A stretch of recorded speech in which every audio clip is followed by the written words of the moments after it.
बैठ के गुरु ग्रंथ साहब जी के दर्शन कर रही साध संगत जी। वाहिगुरू जी का खालसा, वाहिगुरू जी की फतेह। गुरु ग्रंथ साहब जी की चल रही लड़ीवार विचारां विच अज अंक नंबर 1061 1061 नंबर अंक तो अगे पाठ करना है। मारू राग विच महला तीजा जी के उच्चारण किए हुए सोहलियां के पाठ चल रहे हैं, जिस विच 5 सोहलियां तक के कल पाठ हुए सन। अज अगों पाठ करना है। हुक्म बूझे सो हुक्म सलाहे, अगम अगोचर वे परवाहे। जे ही मत दे सो होवे, तू आपे शब्द बुझाएंदा। हुक्म बूझे सो हुक्म सलाहे, अगम अगोचर वे परवाहे। जे ही मत दे सो होवे, तू आपे शब्द बुझाएंदा। हुक्म बूझे, हुक्म नू बूझ लवे। हुक्म नू भी बुझन दी लोड़ है, समझन दी लोड़ है। हुक्म बूझे सो हुक्म सलाहे। जो हुक्म नू बुझ लैंदा है, समझ लैंदा है, ओदे फिर कर्म के वो जे होंदे ने। सो हुक्म सलाहे, हुक्म भी सिफत सलाह करता है। लेकिन सिफत सलाह तो की पावे, उदे कर्मा विच हुक्म वस जांदा है। हुक्म बूझे सो हुक्म सलाहे, कर्मा दे राही हुक्म नू मनन लग पैंदा है। कर्मा दे राही उसदे अंदरों हुक्म प्रगट हो जाता है। अगम अगोचर वे परवाहे। हे अगम, हे अगोचर। अगम अगोचर अकर पहला भी आ चुके हैं। जिथे तक साडे ज्ञान इंद्रियां दी पहुंच नहीं, अगोचर। जिथे तक साडी गमता नहीं, अगम। वे परवाहे, हे वे परवाहे। उस परमात्मा दे विशेषण हैं। वे परवाहे, वो परमात्मा वे परवाह है, लापरवाह नहीं है। कुछ भी ना करते हुए सब कुछ कर रहे हैं, और सब कुछ करते हुए कुछ भी नहीं कर रहा। वे परवाह है परमात्मा। सब कुछ करते हुए कुछ भी नहीं कर रहा, और कुछ ना करते हुए सब कुछ कर रहा है। जे ही मत दे सो होवे। हे परमात्मा, जे ही मत दे, तेरे हुक्म दे विच टुरदियां जो हुक्म नू बुझ लैंदा है। जे ही मत दे, ते जो सच दी मत नू प्राप्त कर लैंदा है, सो होवे। उस मुताबिक कार विहार करन लग पैंदा है। तू आपे शब्द बुझाएंदा, तू शब्द दे राही आप ही उन्नू सच बुझा देंदा है, सच समझा देंदा है। मनुख दा मन क्योंकि साडे इंज समझ लईए नौ गोलकां बाहर मुखी रहंदियां, बाहरले संसार तो प्रभावित रहंदियां ते बाहर दे मूह दे उत्ते फसे हुए माया दे प्रभाव हेठ कार विहार असीं करदे रहंदे आ। और जदों तेरे हुक्म नू बुझ लैंदे आ, जदों जिहड़ा मनुख तेरे हुक्म नू बुझ लैंदा है, शब्द दे राही ਉਹ सच दी राह ते टुरन लग पैंदा है, सच दे कार विहार करन लग पैंदा है। जी हरविंदर ਵੀਰ जी। ਜਿਹੜੀ ਲਾਈਨ ਕਰਨ ਵੀ ਹੁਕਮ ਹੈ ਬੂਝੈ ਸੋ ਹੁਕਮ ਸਲਾਹੇ ਅਗਮ ਅਗੋਚਰ ਵੇ ਪਰਵਾਹੇ। ਇਹ ਅਗਮ ਅਗੋਚਰ ਵੇ ਪਰਵਾਹ ਇਹ ਰੱਬ ਦੇ ਐਡਜੈਕਟਿਵਸ ਨੇ, ਰੱਬ ਦੇ ਗੁਣ ਨੇ। ਤੇ ਕਹਿੰਦੇ ਜਿਹੜਾ ਬੰਦਾ ਰੱਬ ਦੇ ਹੁਕਮ ਨੂੰ, ਅਸੀਂ ਆਮ ਤੌਰ ਤੇ ਕੋਈ ਪੰਕਤੀ ਕੋਟ ਕਰਨੇ ਆ ਵੀ ਜਬ ਲਗ ਹੁਕਮ ਨਾ ਬੂਝਤਾ ਤਬ ਹੀ ਲੋ ਦੁਖੀਆ। ਜਾਂ ਅਸੀਂ ਕੱਲ ਵੀ ਗੱਲ ਕਰਦੇ ਪਏ ਸੀ ਕਿ ਭਈ ਪ੍ਰਵਾਨ ਹੋਣ ਦਾ ਕ੍ਰਾਈਟੇਰੀਆ ਕੀ ਹੈ, ਵੀ ਉਹ ਕਿਉਂ ਸਚਿਆਰਾ ਹੋਈ ਹੈ ਕਿ ਕੂੜਾ ਟੁੱਟਾ ਪਾਲ ਕਹਿੰਦਾ ਹੁਕਮ ਰਜ਼ਾਈ ਚੱਲਣਾ।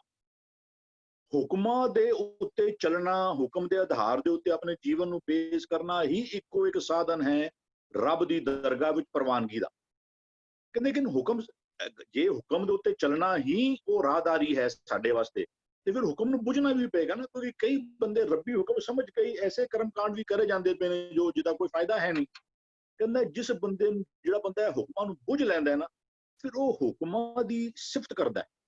ਵੀ ਅਸੀਂ ਜਦੋਂ ਅਸੀਂ ਕਹਿੰਦੇ ਵਾਹਿਗੁਰੂ, ਅਸੀਂ ਕਿਉਂ ਕਹਿੰਦੇ ਪਏ ਵਾਹਿਗੁਰੂ? ਵੀ ਕਹਿੰਦੇ ਵੀ ਉਹ ਕਹਿੰਦਾ ਬਿਨ ਸਤਿਗੁਰੂ ਕੋ ਨਾਉ ਨਾ ਪਾਏ। ਪ੍ਰਭ ਐਸੀ ਬਣਤ ਬਣਾਈ ਹੈ, ਗੁਰੂ ਤੋਂ ਬਿਨਾ ਨਾਮ ਅਸੀਂ ਕਹਿੰਦੇ ਮੈਂ ਨਾਮ ਹੀ ਹੁਕਮ ਹੈ। ਤੇ ਜਿਹਨੂੰ ਨਾਮ ਮਿਲ ਜਾਂਦਾ ਹੈ ਨਾ, ਜਿਹਨੂੰ ਗੁਰੂ ਦਾ ਨਾਮ, ਜਿਹਨੂੰ ਪਰਮਾਤਮਾ ਦੇ ਹੁਕਮ ਨਾਲ ਜਿਹਦੀ ਸੋਝੀ ਪੈ ਜਾਂਦੀ ਹੈ ਨਾ, ਫਿਰ ਉਹ ਕਹਿੰਦਾ ਕਿਆ ਵਧੀਆ। ਅਸੀਂ ਬਿਲਕੁਲ ਇਸ ਗੱਲ ਤੋਂ ਮੁਨਕਰ ਨਹੀਂ ਹਾਂ ਕਿ ਸਿੱਖ ਦਾ ਮਨ ਜਿਹੜਾ ਹੈ ਨਾ, ਉਹ ਰੱਬ ਦੀ ਸਿਫਤ ਵਿੱਚ, ਗੁਰੂ ਦੀ ਸਿਫਤ ਵਿੱਚ, ਉਹਦਾ ਮਨ 24 ਘੰਟੇ ਉਹਦੇ ਮਨ ਨੇ ਗੁਰੂ ਗੁਰੂ ਗੁਰੂ ਗੁਰੂ ਗੁਰੂ ਗੁਰੂ ਕਰਨਾ ਹੀ ਚਾਹੀਦਾ। ਅਸੀਂ ਰਿਪੀਟੀਸ਼ਨ ਆਫ ਅ ਵਰਡ ਜਿਹੜਾ ਹੈ ਨਾ, ਅਸੀਂ ਉਹ ਕਹਿੰਦੇ ਮੈਂ ਕਿ ਉਹ ਨਾਮ ਜਪਣਾ ਨਹੀਂ ਹੈ। ਵੀ ਬੰਦਾ ਕਹਿੰਦਾ ਜਦੋਂ ਕੋਈ ਚੀਜ਼ ਅੱਛੀ ਲੱਗਦੀ ਨਾ ਬੰਦੇ ਨੂੰ, ਬੰਦਾ ਕਿਸੇ ਮੁਸ਼ਾਇਰੇ ਵਿੱਚ ਜਾਵੇ, ਉੱਥੇ ਕੋਈ ਬੰਦਾ ਅੱਛੀ ਕਵਿਤਾ ਬੋਲੇ, ਕੋਈ ਅੱਛਾ ਸ਼ੇਰ ਪੜ੍ਹੇ, ਤੇ ਸਾਹਮਣੇ ਬੈਠਿਆ ਬੰਦਾ ਨਾ ਉਹਦੀ ਤਾਰੀਫ ਕਰਦਾ ਹੈ, ਵਾਹ ਕਿਆ ਕਮਾਲ ਦੀਆਂ ਗੱਲਾਂ ਕਰਨਾ ਪਈ, ਤੂੰ ਤੇਰੀ ਤੁਕਬੰਦੀ ਕਿਤਨੀ ਵਧੀਆ ਹੈ, ਤੂੰ ਜਿਹੜਾ ਮੈਸੇਜ ਜੋ ਦੇਣਾ ਪਿਆ ਇਹਦੇ ਵਿੱਚ। ਕਈ ਜਿਹੜੇ ਦੇਖੋ ਬੜੇ ਬੜੇ ਜਿਹੜੇ ਹਾਸਿਆ ਕਵੀ ਸੰਮੇਲਨ ਹੁੰਦੇ, ਉਹਨਾਂ ਵਿੱਚੋਂ ਵੀ ਇਤਨਾ ਵਧੀਆ ਮੈਸੇਜ ਉਹ ਲੋਕ ਪਾਸ ਕਰਦੇ ਹੁੰਦੇ ਨੇ। ਸਾਹਮਣੇ ਜਿਹੜਾ ਬੈਠਿਆ ਬੰਦਾ ਕਹਿੰਦਾ ਵਾਹ। ਸਾਡਾ ਪ੍ਰੋਬਲਮ ਕਿੱਥੇ ਵੇ, ਅਸੀਂ ਸੁਣਦੇ ਨਹੀਂ ਪਏ, ਅਸੀਂ ਸਿਰਫ ਵਾਹ ਵਾਹ ਵਾਹ ਵਾਹ ਵਾਹ ਵਾਹ। ਗੁਰੂ ਦੀ ਵਾਹ ਤੇ ਸਿੱਖ ਦੀ ਜ਼ਿੰਦਗੀ ਹੋਣੀ ਚਾਹੀਦੀ ਸੀ। ਗੁਰੂ ਦੀ ਹਰ ਗੱਲ ਹੈ ਹੀ ਵਾਹ। ਜਦੋਂ ਤੁਹਾਨੂੰ ਇਹ ਦੇਖੋ, ਤੁਹਾਡੇ ਜੀਵਨ ਨੂੰ ਕਿਤਨਾ ਸੌਖਾ ਬਣਾ ਦਿੱਤਾ। ਤੁਹਾਨੂੰ ਕਿਸੇ ਕੋਈ ਭਰਮ ਵਿੱਚ ਨਹੀਂ ਰੱਖਿਆ, ਕਿਸੇ ਕਰਮ ਕਾਂਡ ਵਿੱਚ ਨਹੀਂ ਰੱਖਿਆ, ਕੋਈ ਦਿਨ ਤਿਉਹਾਰ ਕੋਈ ਤੁਹਾਡੇ ਵਾਸਤੇ ਕਹਿੰਦੇ ਮੇਰੇ ਨਾਨਕ ਕੇ ਕਰ ਕੇਵਲ ਨਾਮ। ਫਿਰ ਤੂੰ ਨੰਗੇ ਪੈਰੀ ਜਾ, ਪਰਿਵਾਰ ਛੱਡ, ਬੱਚੇ ਛੱਡ, ਕੁਝ ਕਰਨ ਦੀ ਲੋੜ ਨਹੀਂ ਹੈ। ਕਿ ਜਿਹੜਾ ਬੰਦਾ ਰੱਬੀ ਹੁਕਮਾਂ ਨਾਲ ਇੱਕ ਵਾਰ ਸਾਂਝ ਪਾ ਲੈਂਦਾ ਨਾ, ਫਿਰ ਉਹਦਾ ਕਹਿੰਦਾ ਇੱਕੋ ਸ਼ਬਦਾਂ ਦੇ ਕਹਿੰਦਾ ਮਨ ਨਹੀਂ ਹਰ ਹਰ ਗਾਵਾ। ਜ਼ਬਾਨੋਂ ਗਾਣਾ ਕਹਿੰਦੇ ਕੋਈ ਗਾਵੇ ਰਾਗੀ ਨਾਦੀ ਬੇਦੀ ਬਹੁ ਭਾਂਤ ਕਰ, ਨਹੀਂ ਹਰ ਹਰ ਭੀਜੈ ਰਾਮ ਰਾਜੇ। ਜਿਨ੍ਹਾਂ ਅੰਤਰ ਕਪਟ ਵਿਕਾਰ ਹੈ ਤਿਨਾਂ ਰੋਏ। ਗੱਲ ਤੇ ਮਨ ਨੇ ਵਾਹ ਕਰਨ ਦੀ ਸੀ। ਤੇਰਾ ਮਨ ਕਹਿੰਦਾ ਗੁਰੂ ਕਿਆ ਕਮਾ, ਤੇਰੇ ਸਿਧਾਂਤ ਇਤਨੇ ਵਧੀਆ ਵੀ ਮੇਰੇ ਸਾਰਾ ਮਿਲਾ ਮਨੁੱਖਾ ਜਨਮ ਦਾ ਅਵਸਰ ਜਿਹੜਾ ਨਾ, ਉਹ ਤੂੰ ਬਿਲਕੁਲ ਤੋੜ ਨਿਭਾਣਾ ਪਿਆ। ਕਹਿੰਦਾ ਹੁਕਮੈ ਬੂਝੈ ਸੋ ਹੁਕਮ ਸਲਾਹੇ। ਫਿਰ ਉਹ ਹੁਕਮ ਦੀ ਸਿਫਤ ਸਲਾਹ ਜਿਹੜਾ ਨਾ ਉਹ ਕਰਦਾ। ਵੀ ਕਹਿੰਦੇ ਨਾਨਕ ਦਾਸ ਕਹੋ ਗੁਰ ਵਾਹ। ਕਹਿੰਦਾ ਹਉ ਬਲੇ ਹਰੀ ਜਾਉ ਸਾਚੇ ਤੇਰੇ ਨਾਮ ਵਿਟੋ। ਮੈਂ ਤੇ ਤੇਰੇ ਨਾਮ ਤੋਂ, ਤੇਰੇ ਹੁਕਮਾਂ ਤੋਂ ਮੈਂ ਤੇ ਕੁਰਬਾਨ ਜਾਣਾ ਵਾ। ਤੇਰੇ ਨਾਮ ਨੇ, ਤੇਰੇ ਹੁਕਮਾਂ ਨੇ ਮੇਰੇ ਜੀਵਨ ਨੂੰ ਪ੍ਰਵਾਨ ਚੜਾ ਦਿੱਤਾ ਹੈ। ਇੱਕ ਤੇ ਮੇਰਾ ਜੀਵਨ ਅੱਛਾ ਇਤਨਾ ਪ੍ਰਵਾਨ ਵੀ ਕਿਵੇਂ ਚੜਾਤਾ, ਐ ਨਹੀਂ ਕਿ ਬੜਾ ਔਖਾ ਬੜੇ ਕਰੜੇ ਰਸਤੇ ਉੱਤੇ ਚੱਲ ਗਏ। ਕਹਿੰਦਾ ਨਾਨਕ ਸਤਿਗੁਰੂ ਭੇਟੀ ਹੈ ਪੂਰੀ ਹੋਵੇ ਜੁਗਤ, ਹਸੰਦਿਆਂ ਖੇਲੰਦਿਆਂ ਪਹਿਨੰਦਿਆਂ ਖਾਵੰਦਿਆਂ ਵਿੱਚੇ ਹੋਵੇ ਮੁਕਤ। ਐਸੇ ਨਾਮ ਤੋਂ ਬੰਦਾ ਬਲਿਹਾਰ ਕਿਉਂ ਨਾ ਜਾਵੇ, ਜਿਨੇ ਉਹ ਕਹਿੰਦੇ ਸਤਿਗੁਰ ਕੀ ਐਸੀ ਵਡਿਆਈ ਪੁੱਤਰ ਕਲਤਰ ਵਿੱਚੇ ਗਤ ਪਾਈ। ਐਸੇ ਨਾਮ ਤੋਂ, ਐਸੇ ਗੁਰੂ ਤੋਂ ਬੰਦਾ ਬਲਿਹਾਰ ਕੁਰਬਾਨ ਕਿਉਂ ਨਾ ਜਾਵੇ, ਉਹਦੀ ਸਿਫਤ ਸਲਾਹ ਕਿਉਂ ਨਾ ਕਰੇ। ਜਿਹਨੇ ਵੀ ਤੁਰ ਕਹਿੰਦਾ ਘਰ ਵਿੱਚ ਰਹਿੰਦਿਆਂ ਹੀ ਤੁਹਾਨੂੰ ਵੀ ਤੁਹਾਨੂੰ ਪੁੱਤਰ ਕਲਤਰ ਵਿੱਚੇ ਗਤ ਪਾਵੇ। ਤੇ ਐਸੇ ਨਾਮ ਦੀ ਸਿਫਤ ਸਲਾਹ ਕਰਨੀ ਬਣਦੀ ਵੀ ਹੈ। ਤੇ ਜਿਹੜੇ ਨਾਮ ਨੂੰ ਪੁੱਜ ਲੈਂਦੇ ਨੇ ਨਾ, ਉਹ ਫਿਰ ਉਹ ਨਾਮ ਦੀ ਸਲਾਹ ਕਰਦੇ ਵੀ ਨੇ। ਇਤਨਾ ਅੱਛਾ ਜੀਵਨ ਵੀ ਉਹ ਕੋਈ ਜ਼ਿਆਦਾ ਉਦੋਂ ਇਹ ਨਹੀਂ ਕਿ ਤੂੰ ਸਭ ਘਰ-ਬਾਰ ਛੱਡ ਦੇ, ਪਹਾੜੀਆਂ ਤੇ ਚਲੇ ਜਾ, ਵੋਟੀ ਬੱਚਾ ਛੱਡ ਦੇ। ਤੇ ਜਿਹੜਾ ਜੈਨੀਆਂ ਦੇ ਪ੍ਰਥਾਂ ਜਿਹੜੇ ਸ਼ਬਦ ਆਉਂਦੇ ਨੇ, ਜਿਹੜੇ ਗੁਰਬਾਣੀ ਅੰਦਰ ਵੀ ਪਹਿਲੇ ਪਾਤਸ਼ਾਹ ਦਾ ਸ਼ਬਦ ਹੈ, ਤੀਜੇ ਪਾਤਸ਼ਾਹ ਦਾ ਸ਼ਬਦ ਹੈ, ਇੱਕ ਜੈਨੀ ਉੱਜੜ ਪਾਏ ਭਰਮ ਭੁਲਾਇਨ, ਬਈ ਉਹ ਸਿਰ ਖੁਆਏ ਪੀਏ ਮਲਵਾਨੀ, ਝੂਠਾ ਮੰਗ ਖਾਏ, ਕੋਲ ਫਤੀਹਤ ਮੂੰਹ ਲੈਣ ਪੜਾਸਾ, ਪਾਣੀ ਦੇਖ ਸੰਗਾਈ। ਇਤਨਾ ਔਖਾ ਜੀਵਨ ਉਹ ਆਪਣਾ ਵਾਲ ਪੁੱਟ ਕੇ ਕੱਢਦੇ ਨੇ। ਗੁਰਮਤਿ ਦਾ ਰਸਤਾ ਕਿਤਨਾ ਵਧੀਆ। ਅਸੀਂ ਕਿਉਂ ਨਾ ਸਲਾਹੀਏ ਉਹਨੂੰ, ਅਸੀਂ ਉਸ ਨੂੰ ਕਿਉਂ ਨਾ ਸਲਾਹੀਏ। ਕਹਿੰਦਾ ਜਿਹੜਾ ਹੁਕਮ ਨੂੰ ਪੁੱਜ ਲੈਂਦਾ ਨਾ, ਫਿਰ ਉਹ ਹੁਕਮ ਦੀ ਸਲਾਹ ਕਰਦਾ ਹੈ, ਉਹਦੀ ਸਲਾਹ ਮੰਨਦਾ ਵੀ ਹੈ। ਹੁਕਮ ਕੋਲੋਂ ਸਲਾਹ ਲੈ ਵੀ ਲੈਂਦਾ, ਮੈਂ ਕਿਵੇਂ ਆਪਣਾ ਜੀਵਨ ਜੀਵਾਂ। ਕਹਿੰਦੇ ਉਹ ਕਿਹਦੇ ਹੁਕਮ, ਕਹਿੰਦਾ ਇਹ ਬਾਕੀ ਲਾਈਨ ਜਿਹੜੀ ਹੈ ਨਾ, ਕਿਹਦੇ ਹੁਕਮ ਨੂੰ ਬੁੱਝਦਾ ਹੈ ਤੇ ਕਿਹਦੇ ਹੁਕਮ ਨੂੰ ਚਲਾਉਂਦਾ ਹੈ। ਕਹਿੰਦਾ ਉਹ ਅਗਮ ਅਗੋਚਰ ਵੇ ਪ੍ਰਭਾਵ ਪਰਮਾਤਮਾ ਦੇ। ਇਹ ਸਾਰੇ ਉਹਦੇ ਐਡਜੈਕਟਿਵਸ ਨੇ। ਸਤਿਗੁਰੂ ਜੀ ਕਹਿ ਰਹੇ ਸਨ, ਰੱਬ ਬਿਲਕੁਲ ਲਾਪਰਵਾਹ ਨਹੀਂ ਹੈ, ਕੇਅਰਲੈਸ ਨਹੀਂ ਹੈ, ਲੇਕਿਨ ਕੇਅਰ ਫਰੀ ਹੈ। ਕੋਈ ਕੀ ਕਰੇਗਾ ਮੇਰੇ ਬਾਰੇ। ਸਾਡੀ ਜ਼ਿੰਦਗੀ ਦੀ ਬਹੁਤਾਤ ਜਿਹੜੇ ਕਰਮ ਨੇ ਨਾ, ਉਹ ਲੋਕ ਇਲਾਜ ਵਿੱਚ ਹੁੰਦੇ ਪਏ ਨੇ। 10 ਬੰਦੇ, ਅੱਛਾ 50 ਬੰਦਿਆਂ ਦੀ ਇੱਕ ਵਿਚਾਰਧਾਰਾ ਹੈ, ਗੁਰੂ ਮੈਨੂੰ ਕੋਈ ਹੋਰ ਵਿਚਾਰਧਾਰਾ ਦਿੰਦਾ ਪਿਆ, ਲੇਕਿਨ ਮੈਂ ਕਹਿੰਦਾ 50 ਬੰਦੇ ਨਾਰਾਜ਼ ਹੋ ਜਾਣਗੇ। ਮੈਂ ਆਪਣੀ ਵਿਚਾਰਧਾਰਾ ਛੱਡਣ ਨੂੰ ਤਿਆਰ ਹਾਂ। ਅੱਜ ਬਹੁਤਾਤ ਬੰਦਾ ਜਿਹੜਾ ਸ਼ਰਾਬ ਵੀ ਪੀਂਦਾ ਪਿਆ ਨਾ, ਉਹ ਆਮ ਤੌਰ ਤੇ ਸ਼ਰਾਬ ਇਸ ਵਾਸਤੇ ਪੀਂਦਾ ਪਿਆ ਕਿ ਮੇਰੀ ਕੰਪਨੀ ਟੁੱਟਦੀ ਹੈ, ਜਿਨ੍ਹਾਂ ਦੇ ਨਾਲ ਮੇਰਾ ਉੱਠਣਾ ਬਹਿਣਾ ਹੈ। ਜੇ ਮੈਂ ਉਹਨਾਂ ਦੇ ਨਾਲ ਨਹੀਂ ਬਹਿੰਦਾ ਤੇ ਉਹ ਕਹਿੰਦੇ ਰੱਬ ਦੇ ਉਹ ਕਹਿੰਦਾ ਉਹ ਤੇ ਪਹਿਲਾਂ ਭੁੱਲਦਾ ਨਹੀਂ, ਕਹਿੰਦਾ ਆ ਭੁੱਲ ਨਾ ਭੁੱਲੈ ਲਖਿਓ ਨਾ ਚਲਾਵੇ, ਕਹਿੰਦਾ ਮੱਤਾ ਨਾ ਕਰੇ ਪਚਾਸਾ। ਉਹ 50 ਬੰਦਿਆਂ ਨੂੰ ਬੁਲਾ ਕੇ ਸਲਾਹ ਮਸ਼ਵਰਾ ਕਰਕੇ ਕੰਮ ਨਹੀਂ ਕਰਦਾ। ਉਹ ਵੇ ਪਰਵਾਹ ਉਸ ਪੱਖੋਂ ਵੀ ਉਹ ਕਹਿੰਦਾ ਹਮ ਕਾਹੂ ਕੀ ਕਾਣ ਨਾ ਕੜਤੇ ਆਪਣੇ ਗੁਰ ਪ੍ਰਸਾਦੇ। ਮੈਂ ਕਿਹਦੀ ਮੁਹਤਾਜੀ ਕੀ ਕਿਉਂ ਕਰਾਂ। ਮੈਨੂੰ ਗੱਲ ਜੇ ਸਮਝ ਆਉਂਦੀ ਪਈ ਹੈ, ਅਸੀਂ ਜਿਹੜਾ ਕਹਿੰਦੇ ਮੇਰੇ ਹੁਣ ਇਸ ਤੋਂ ਪਹਿਲਾਂ ਗੱਲ ਜਲਦੀ ਪਿੱਛੇ ਕਹਿੰਦੇ ਗਿਆਨੀ ਨੱਚੇ ਵਾਜੇ ਵਾਵੇ। ਜਿਹੜੇ ਗਿਆਨਵਾਨ ਬੰਦੇ ਵੀ ਨੇ ਨਾ, ਉਹ ਵੀ ਵਜਾਈ ਹੋਈਆਂ ਤਾਲਾਂ ਉੱਤੇ ਜੋ ਜਿਹਨਾਂ ਨੂੰ ਸੰਸਾਰ ਕਹਿੰਦੇ ਦੁਨੀਆ ਵਜਾਈ ਵਜਦੀ, ਜਿਹੜੇ ਗਿਆਨਵਾਨ ਬੰਦੇ ਵੀ ਨੇ ਨਾ, ਉਹ ਵੀ ਨੱਚਦੇ ਪਏ ਨੇ। ਗਿਆਨੀ ਨੱਚੇ ਵਾਜੇ ਵਾਵੇਂ, ਉਹ ਵੀ ਜਿਹੜੇ ਉਹਨਾਂ ਦੇ ਪੋਲੀਟੀਕਲ ਆਕੇ ਨੇ, ਉਹ ਉਹਨਾਂ ਦੇ ਮਾਲਕ ਨੇ, ਉਹਨਾਂ ਦੇ ਵਾਜੇ ਵਜਾਉਂਦੇ ਨੇ, ਉਹਨਾਂ ਦੀ ਤਾਲਾਂ ਉੱਤੇ ਨੱਚਦੇ ਨੇ। ਕਹਿੰਦੇ ਨਹੀਂ, ਕਹਿੰਦੇ ਰੱਬ ਜਿਹੜਾ ਹੈ, ਰੱਬ ਜੀ ਕਹਿੰਦੇ ਵੀ ਜੇ ਤੂੰ ਚਾਹੁੰਦਾ ਰੱਬ ਵਰਗਾ ਜੀਵਨ, ਤੂੰ ਚਾਹੁੰਦਾ ਮੈਂ ਰੱਬ ਵਰਗਾ ਹੋ ਜਾਵਾਂ, ਕਹਿੰਦੇ ਸਾਰੇ ਰੱਬ ਦੇ ਐਡਜੈਕਟਿਵਸ ਤੇ ਤੂੰ ਵੀ ਆਪਣੇ ਜੀਵਨ ਵਿੱਚ ਤੂੰ ਵੀ ਉਹਨੂੰ ਧਾਰਨ ਕਰ ਲੈ। ਕਹਿੰਦੇ ਜੇ ਹੀ ਮਤ ਦੇ ਸੋ ਹੋਵੇ, ਜੋ ਇਸ ਗੱਲ ਅੰਦਰ ਕੋਈ ਬੰਦਾ ਕਵੇ ਕਿ ਜਿਹੋ ਜੀ ਮਤ ਰੱਬ ਦੇਗਾ, ਹਾਂ ਫਿਰ ਲੇਕਿਨ ਰੱਬ ਜਿਹੜਾ ਹੈ ਨਾ, ਉਹ ਕਰਦਾ ਕਿਵੇਂ, ਉਹ ਮਤ ਦਿੰਦਾ ਕਿਵੇਂ? ਕਹਿੰਦਾ ਦਾਤੇ ਦਾਤ ਰੱਖੀ ਅਤੇ ਆਪਣੇ ਜਿਸ ਭਾਵੈ ਤਿਸ ਦੇਈ। ਤੈਨੂੰ ਬਹੁਤ ਜ਼ਿਆਦਾ ਤੈਨੂੰ ਤ੍ਰਿਸ਼ਨਾਲੂ ਜ਼ਿੰਦਗੀ ਪਿੱਛੇ ਦੌੜਨਾ ਚਾਹੁੰਦਾ, ਰੱਬ ਤੈਨੂੰ ਫਿਰ ਐਸੀ ਮਤ ਦੇ ਦਿੰਦਾ, ਫਿਰ ਜਿਕਨ ਜੀ ਮਤ ਦੇਗਾ ਤੇ ਵਜ੍ਹਾ ਤੂੰ ਹੋ ਜਾਏਗਾ। ਲੇਕਿਨ ਪਹਿਲੇ ਰਿਕਵ ਜਿਹੜਾ ਉਹ ਸੀ ਨਾ, ਉਹ ਤੂੰ ਪਾਇਆ ਤੂੰ ਸੀ ਆਪ ਕਿ ਮੈਂ ਉਸ ਪਾਸੇ ਟੁਰਨਾ ਚਾਹੁੰਦਾ। ਦਾਤੇ ਨੇ ਤੇ ਦਾਤਾਂ ਦੋਨੋਂ ਕਹਿੰਦੇ ਸਰਬ ਨਿਧਾਨ ਦਾ ਸੱਚਦਾਨ ਠਾਕੁਰ ਕਰ ਤਲ ਧਰਿਆ। ਤੂੰ ਮੰਗੀ ਉਹ ਵਾਲੀ ਦਾਤ ਉਹਦੇ ਕੋਲੋਂ, ਤੂੰ ਮੰਗੀ ਤੇ ਉਹਨੇ ਦਿਨ ਦੇ ਦਿੱਤੀ। ਫਿਰ ਜਿਹੋ ਜੀ ਉਹ ਕਹਿੰਦਾ ਵੀ ਦਿਨ ਰਾਤ ਕਮਾਏ ਦੜੋ ਸੋ ਆਇਓ ਮਾਤੇ। ਅਸੀਂ ਕਹਿੰਦੇ ਸਾਡੇ ਮੱਥੇ ਉੱਤੇ ਰੱਬ ਕਰਮ ਲਿਖਾਵਾਂ ਲਿਖਦਾ, ਲੇਕਿਨ ਸਾਡੀਆਂ ਆਪਣੀਆਂ ਕਮਾਈਆਂ ਹੋਈਆਂ ਨੇ। It is just like exam ਵਿੱਚ ਬੱਚਾ ਪਹਿਲਾਂ ਪੇਪਰ ਲਿਖਦਾ ਹੈ, ਫਿਰ ਪੇਪਰ ਦੇ ਉੱਤੇ ਟੀਚਰ ਮਾਰਕਸ ਲਿਖਦੀ। ਹੁਣ ਬੱਚਾ ਕਹੇ ਕਿ ਟੀਚਰ ਨੇ ਗਲਤ ਮਾਰਕਸ ਦੇ ਦਿੱਤੇ ਨੇ, ਨਹੀਂ, ਪਹਿਲਾਂ ਤੂੰ ਪੇਪਰ ਗਲਤ ਲਿਖਿਆ ਸੀ। ਹੋਏਗਾ ਉਹ ਜੋ ਟੀਚਰ ਤੇਰੇ ਸਿਰ ਤੋਂ ਪੇਪਰ ਤੋਂ ਮਾਰਕਸ ਲਿਖ ਦੇਗੀ ਨਾ, ਤੇਰੀ ਸਾਰੀ ਅਗਲੀ ਲਾਈਫ ਉੱਤੇ ਡਿਪੈਂਡੈਂਟ ਹੋਏਗੀ। ਲੇਕਿਨ ਇਹ ਪੇਪਰ ਤੂੰ ਨੇ ਆਪ ਲਿਖਿਆ ਹੋਇਆ ਕਿ ਵੀ ਜੇ ਹੀ ਮਤ ਦੇ ਸੋ ਹੋਵੇ, ਜਿਕਨ ਜੀ ਫਿਰ ਉਹ ਤੈਨੂੰ ਦੇ ਦਿੰਦਾ ਹੈ, ਉਹ ਕੁਝ ਹੋ ਜਾਂਦਾ ਹੈ। ਕਹਿੰਦਾ ਸ਼ਬਦ ਦੀ ਬੂਝ ਵੀ ਉਹ ਆਪ ਹੀ ਦਿੰਦਾ, ਕੋਈ ਹੋਰ ਹੈ। ਇੱਕ ਗੁਰਮਤਿ ਦਾ ਜਿੱਥੇ ਅਸੀਂ ਕਹਿੰਦੇ ਪਏ ਕਿ ਵੀ ਅਸੀਂ ਸਾਰੇ ਕਰਮ ਕਰਨੇ ਕਿਉਂ ਨੇ, ਕਰਮਾਂ ਦੇ ਉੱਤੇ ਟੇਕ ਨਹੀਂ ਲੈ ਕੇ ਆਉਣਾ, ਅਸੀਂ ਫਿਰ ਵੀ ਅੱਛੇ ਕੰਮ ਕਰਨੇ ਨੇ। ਗੁਰਬਾਣੀ ਅਸੀਂ ਕਈ ਵਾਰ ਕਹਿੰਦੇ ਹਾਂ ਕਿ ਇੱਕ ਚਾਲ ਆ ਜਾਂਦੀ, ਫਿਰ ਜੋ ਤੈਨੂੰ ਪਾਵੇਗਾ ਉਹੀ ਹੋਏਗਾ। ਅਸੀਂ ਕਹਿੰਦੇ ਹਾਂ ਕਿਉਂਕਿ ਗੁਰਬਾਣੀ ਕਹਿੰਦਾ ਵੀ ਕਰਮ ਕਰਤ ਹੋਵੇ ਨਹਿ ਕਰਮ, ਅੱਛੇ ਕੰਮ ਕਰਦਿਆਂ ਹੋਇਆਂ ਆਪਣੇ ਕਰਮਾਂ ਦੇ ਉੱਤੇ ਟੇਕ ਨਹੀਂ ਲੈ ਕੇ ਆਉਣਾ। ਪਰਮਾਤਮਾ ਦੀ ਬਖਸ਼ਿਸ਼, ਉਹਦੀ ਨਜ਼ਰ, ਉਹਦੇ ਉੱਤੇ ਟੇਕ ਲੈ ਕੇ ਆਉਣੀ। ਅਸੀਂ we can not earn our redemption. ਅਸੀਂ ਤੇ ਅੱਛੇ ਕੰਮ ਕਰਨੇ, ਕਹਿੰਦੇ ਵੀ ਉਹ ਕਹਿੰਦੇ ਸਰਬ ਧਰਮ ਹੈ ਸ੍ਰੇਸ਼ਟ ਧਰਮ, ਹਰ ਕੋ ਨਾਮ ਜਪ ਨਿਰਮਲ ਕਰਮ। ਨਿਰਮਲ ਕਰਮ ਤੇ ਕਰਨੇ ਨੇ, ਕੋਈ ਸ਼ੱਕ ਨਹੀਂ। ਨਿਰਮਲ ਕਰਮ ਜੇ ਸਾਰਿਆਂ ਦੇ ਸਮਾਜ ਵਾਸਤੇ ਚੰਗੇ ਹੋਣ, ਸਾਰੀ ਦੁਨੀਆ ਵਾਸਤੇ ਚੰਗੇ ਹੋਣ, ਕਹਿੰਦੇ ਲੇਕਿਨ ਉਹ ਜਪਦਿਆਂ ਆਪਣਾ ਨਾਮ ਨਹੀਂ ਜਪਵਾਉਣਾ। ਅਸੀਂ ਰੱਬ ਕੋਲੋਂ ਕੋਈ ਅਸੀਂ ਆਪਣੇ ਹੱਕ ਦਾ ਨਹੀਂ ਮੰਗਦੇ ਪਏ ਉੱਤੇ। ਜਿਹੜਾ ਸਟੇਟ ਆਫ ਮਾਈਂਡ ਜਿਹੜਾ ਹੋਵੇ ਨਾ, ਜੇ ਬੰਦਾ ਅੱਛੇ ਕੰਮ ਕਰੇ, ਉਸਦੇ ਬਾਵਜੂਦ ਜੋ ਗੁਰੂ ਕਰਨ ਨੂੰ ਕਹਿੰਦਾ, ਫਿਰ ਵੀ ਸਾਡੀ ਹਾਲਤ ਕੀ ਹੁੰਦੀ ਸੀ, ਹੁਣੇ ਹੋਣੀ ਚਾਹੀਦੀ ਹੈ ਵੀ ਉਹ ਕਹਿੰਦੇ ਵੀ ਜਨ ਨਾਨਕ ਪੁੱਤਰੇ ਕਾਂਡੇ। ਦੇਖੋ ਗੁਰੂ ਕਿਸ ਸਟੇਜ ਤੋਂ ਗੱਲ ਪਿਆ ਕਰਦਾ, ਗੁਰੂ ਨੇ ਆਪਣੇ ਮਨ ਨੂੰ ਕਿੱਥੇ ਟਿਕਾ ਕੇ ਰੱਖਿਆ। ਇਹੀ ਬਾਣੀ ਤੋਂ ਸਾਨੂੰ ਬੋਲ ਸਿੱਖਣੇ, ਪੜ੍ਹਨੇ। ਅਸੀਂ ਬਾਣੀ ਪੜ੍ਹਨੇ ਕਿਉਂ ਪਏ ਹਾਂ ਕਿ ਅਸੀਂ ਬੜੇ ਹੰਕਾਰੀ ਹਾਂ, ਅਸੀਂ ਬੜੇ ਆਕੜ ਵਿੱਚ ਗੱਲ ਕਰਨੇ ਆ। ਮੈਨੂੰ ਪਤਾ ਹੈ, ਮੈਂ ਜਾਣਦਾ, ਮੈਂ ਕਹਿੰਦਾ ਤੁਹਾਨੂੰ, ਮੈਂ ਇੱਕ ਨਹੀਂ। ਜਿਹੜਾ ਗੁਰੂ ਜਦੋਂ ਗੱਲ ਪਿਆ ਕਰਦਾ, ਉਹ ਆਪਣੇ ਆਪ ਨੂੰ ਦਾਸ ਨਾਨਕ, ਜਨ ਨਾਨਕ ਪੁੱਤਰੇ ਕਾਂਡੇ, ਉਹ ਉਸ ਲੈਵਲ ਤੇ ਰੱਖ ਕੇ ਗੱਲ ਕਰਦਾ। ਕਹਿੰਦੇ ਸ਼ਬਦ ਦੀ ਬੂਝ ਵੀ ਜਿਹੜੀ ਹੈ ਨਾ, ਉਹ ਰੱਬ ਆਪ ਹੀ ਸਾਨੂੰ ਦਿੰਦਾ ਹੈ। ਹਾਂਜੀ ਜੀ ਬਿਲਕੁਲ, ਸ਼ਬਦ ਨੂੰ ਬੁੱਝ ਕੇ ਹੀ ਵਾਹਿਗੁਰੂ ਹਿਰਦੇ ਵਿੱਚੋਂ ਹੀ ਨਿਕਲਦਾ, ਤਾਂ ਸਮਝ ਆਉਂਦੀ ਹੈ ਕਿ ਅਸਲ ਗੱਲ ਕੀ ਹੈ। ਜੀ ਵਿੰਦਰ ਬੁਆ ਜੀ। ਹਾਂਜੀ, ਹੁਕਮੇ ਬੂਝੇ ਸੋ ਹੁਕਮ ਸਲਾਹੇ, ਅਗਮ ਅਗੋਚਰ ਵੇ ਪ੍ਰਵਾਹ। ਅਗਮ ਅਗੋਚਰ ਵੇ ਪ੍ਰਵਾਹ, ਇਹ ਇੱਕ ਹੀ ਹੈ, यही नाम है, यही हुक्म है, यही कंसेप्ट है, यही गुण है। जदों मन ने पूरी तरह उस नू जान लिता, उस एक नू जान लिता, उस अगम अगोचर विप्रवाह नू जान लिता, ते फिर ओही मन जो है वो हुक्म नू, उस एक नू सलांदा है। सलान दा मतलब है कि वो इंट्यून्ड हो गया, पूरी तरह उसने सांझ पा ली। और जदों सांझ पा ली भी जेती जे ही मत दे सो होवे। हुण मत केरी हो गई मन दे अंदर, उस एक दी सिक्ख्या, उस एक दे गुण जदों उसने दे दिता, तो वही मन फिर उसी तरीके नाल होगा, दा संसार वही बन गया एक दा ही। तू आपे शब्द बुझाईदा, फिर वो आप ही जिहड़ा मन है, क्योंकि उसने बुझ लिता, और उसी बुझण दे नाल, उसी मत दे नाल, उसी दे हुक्म दे नाल, उसी दे गुणां दे नाल वो अपने पूरे परिवार नू ट्यून्ड कर दिंदा।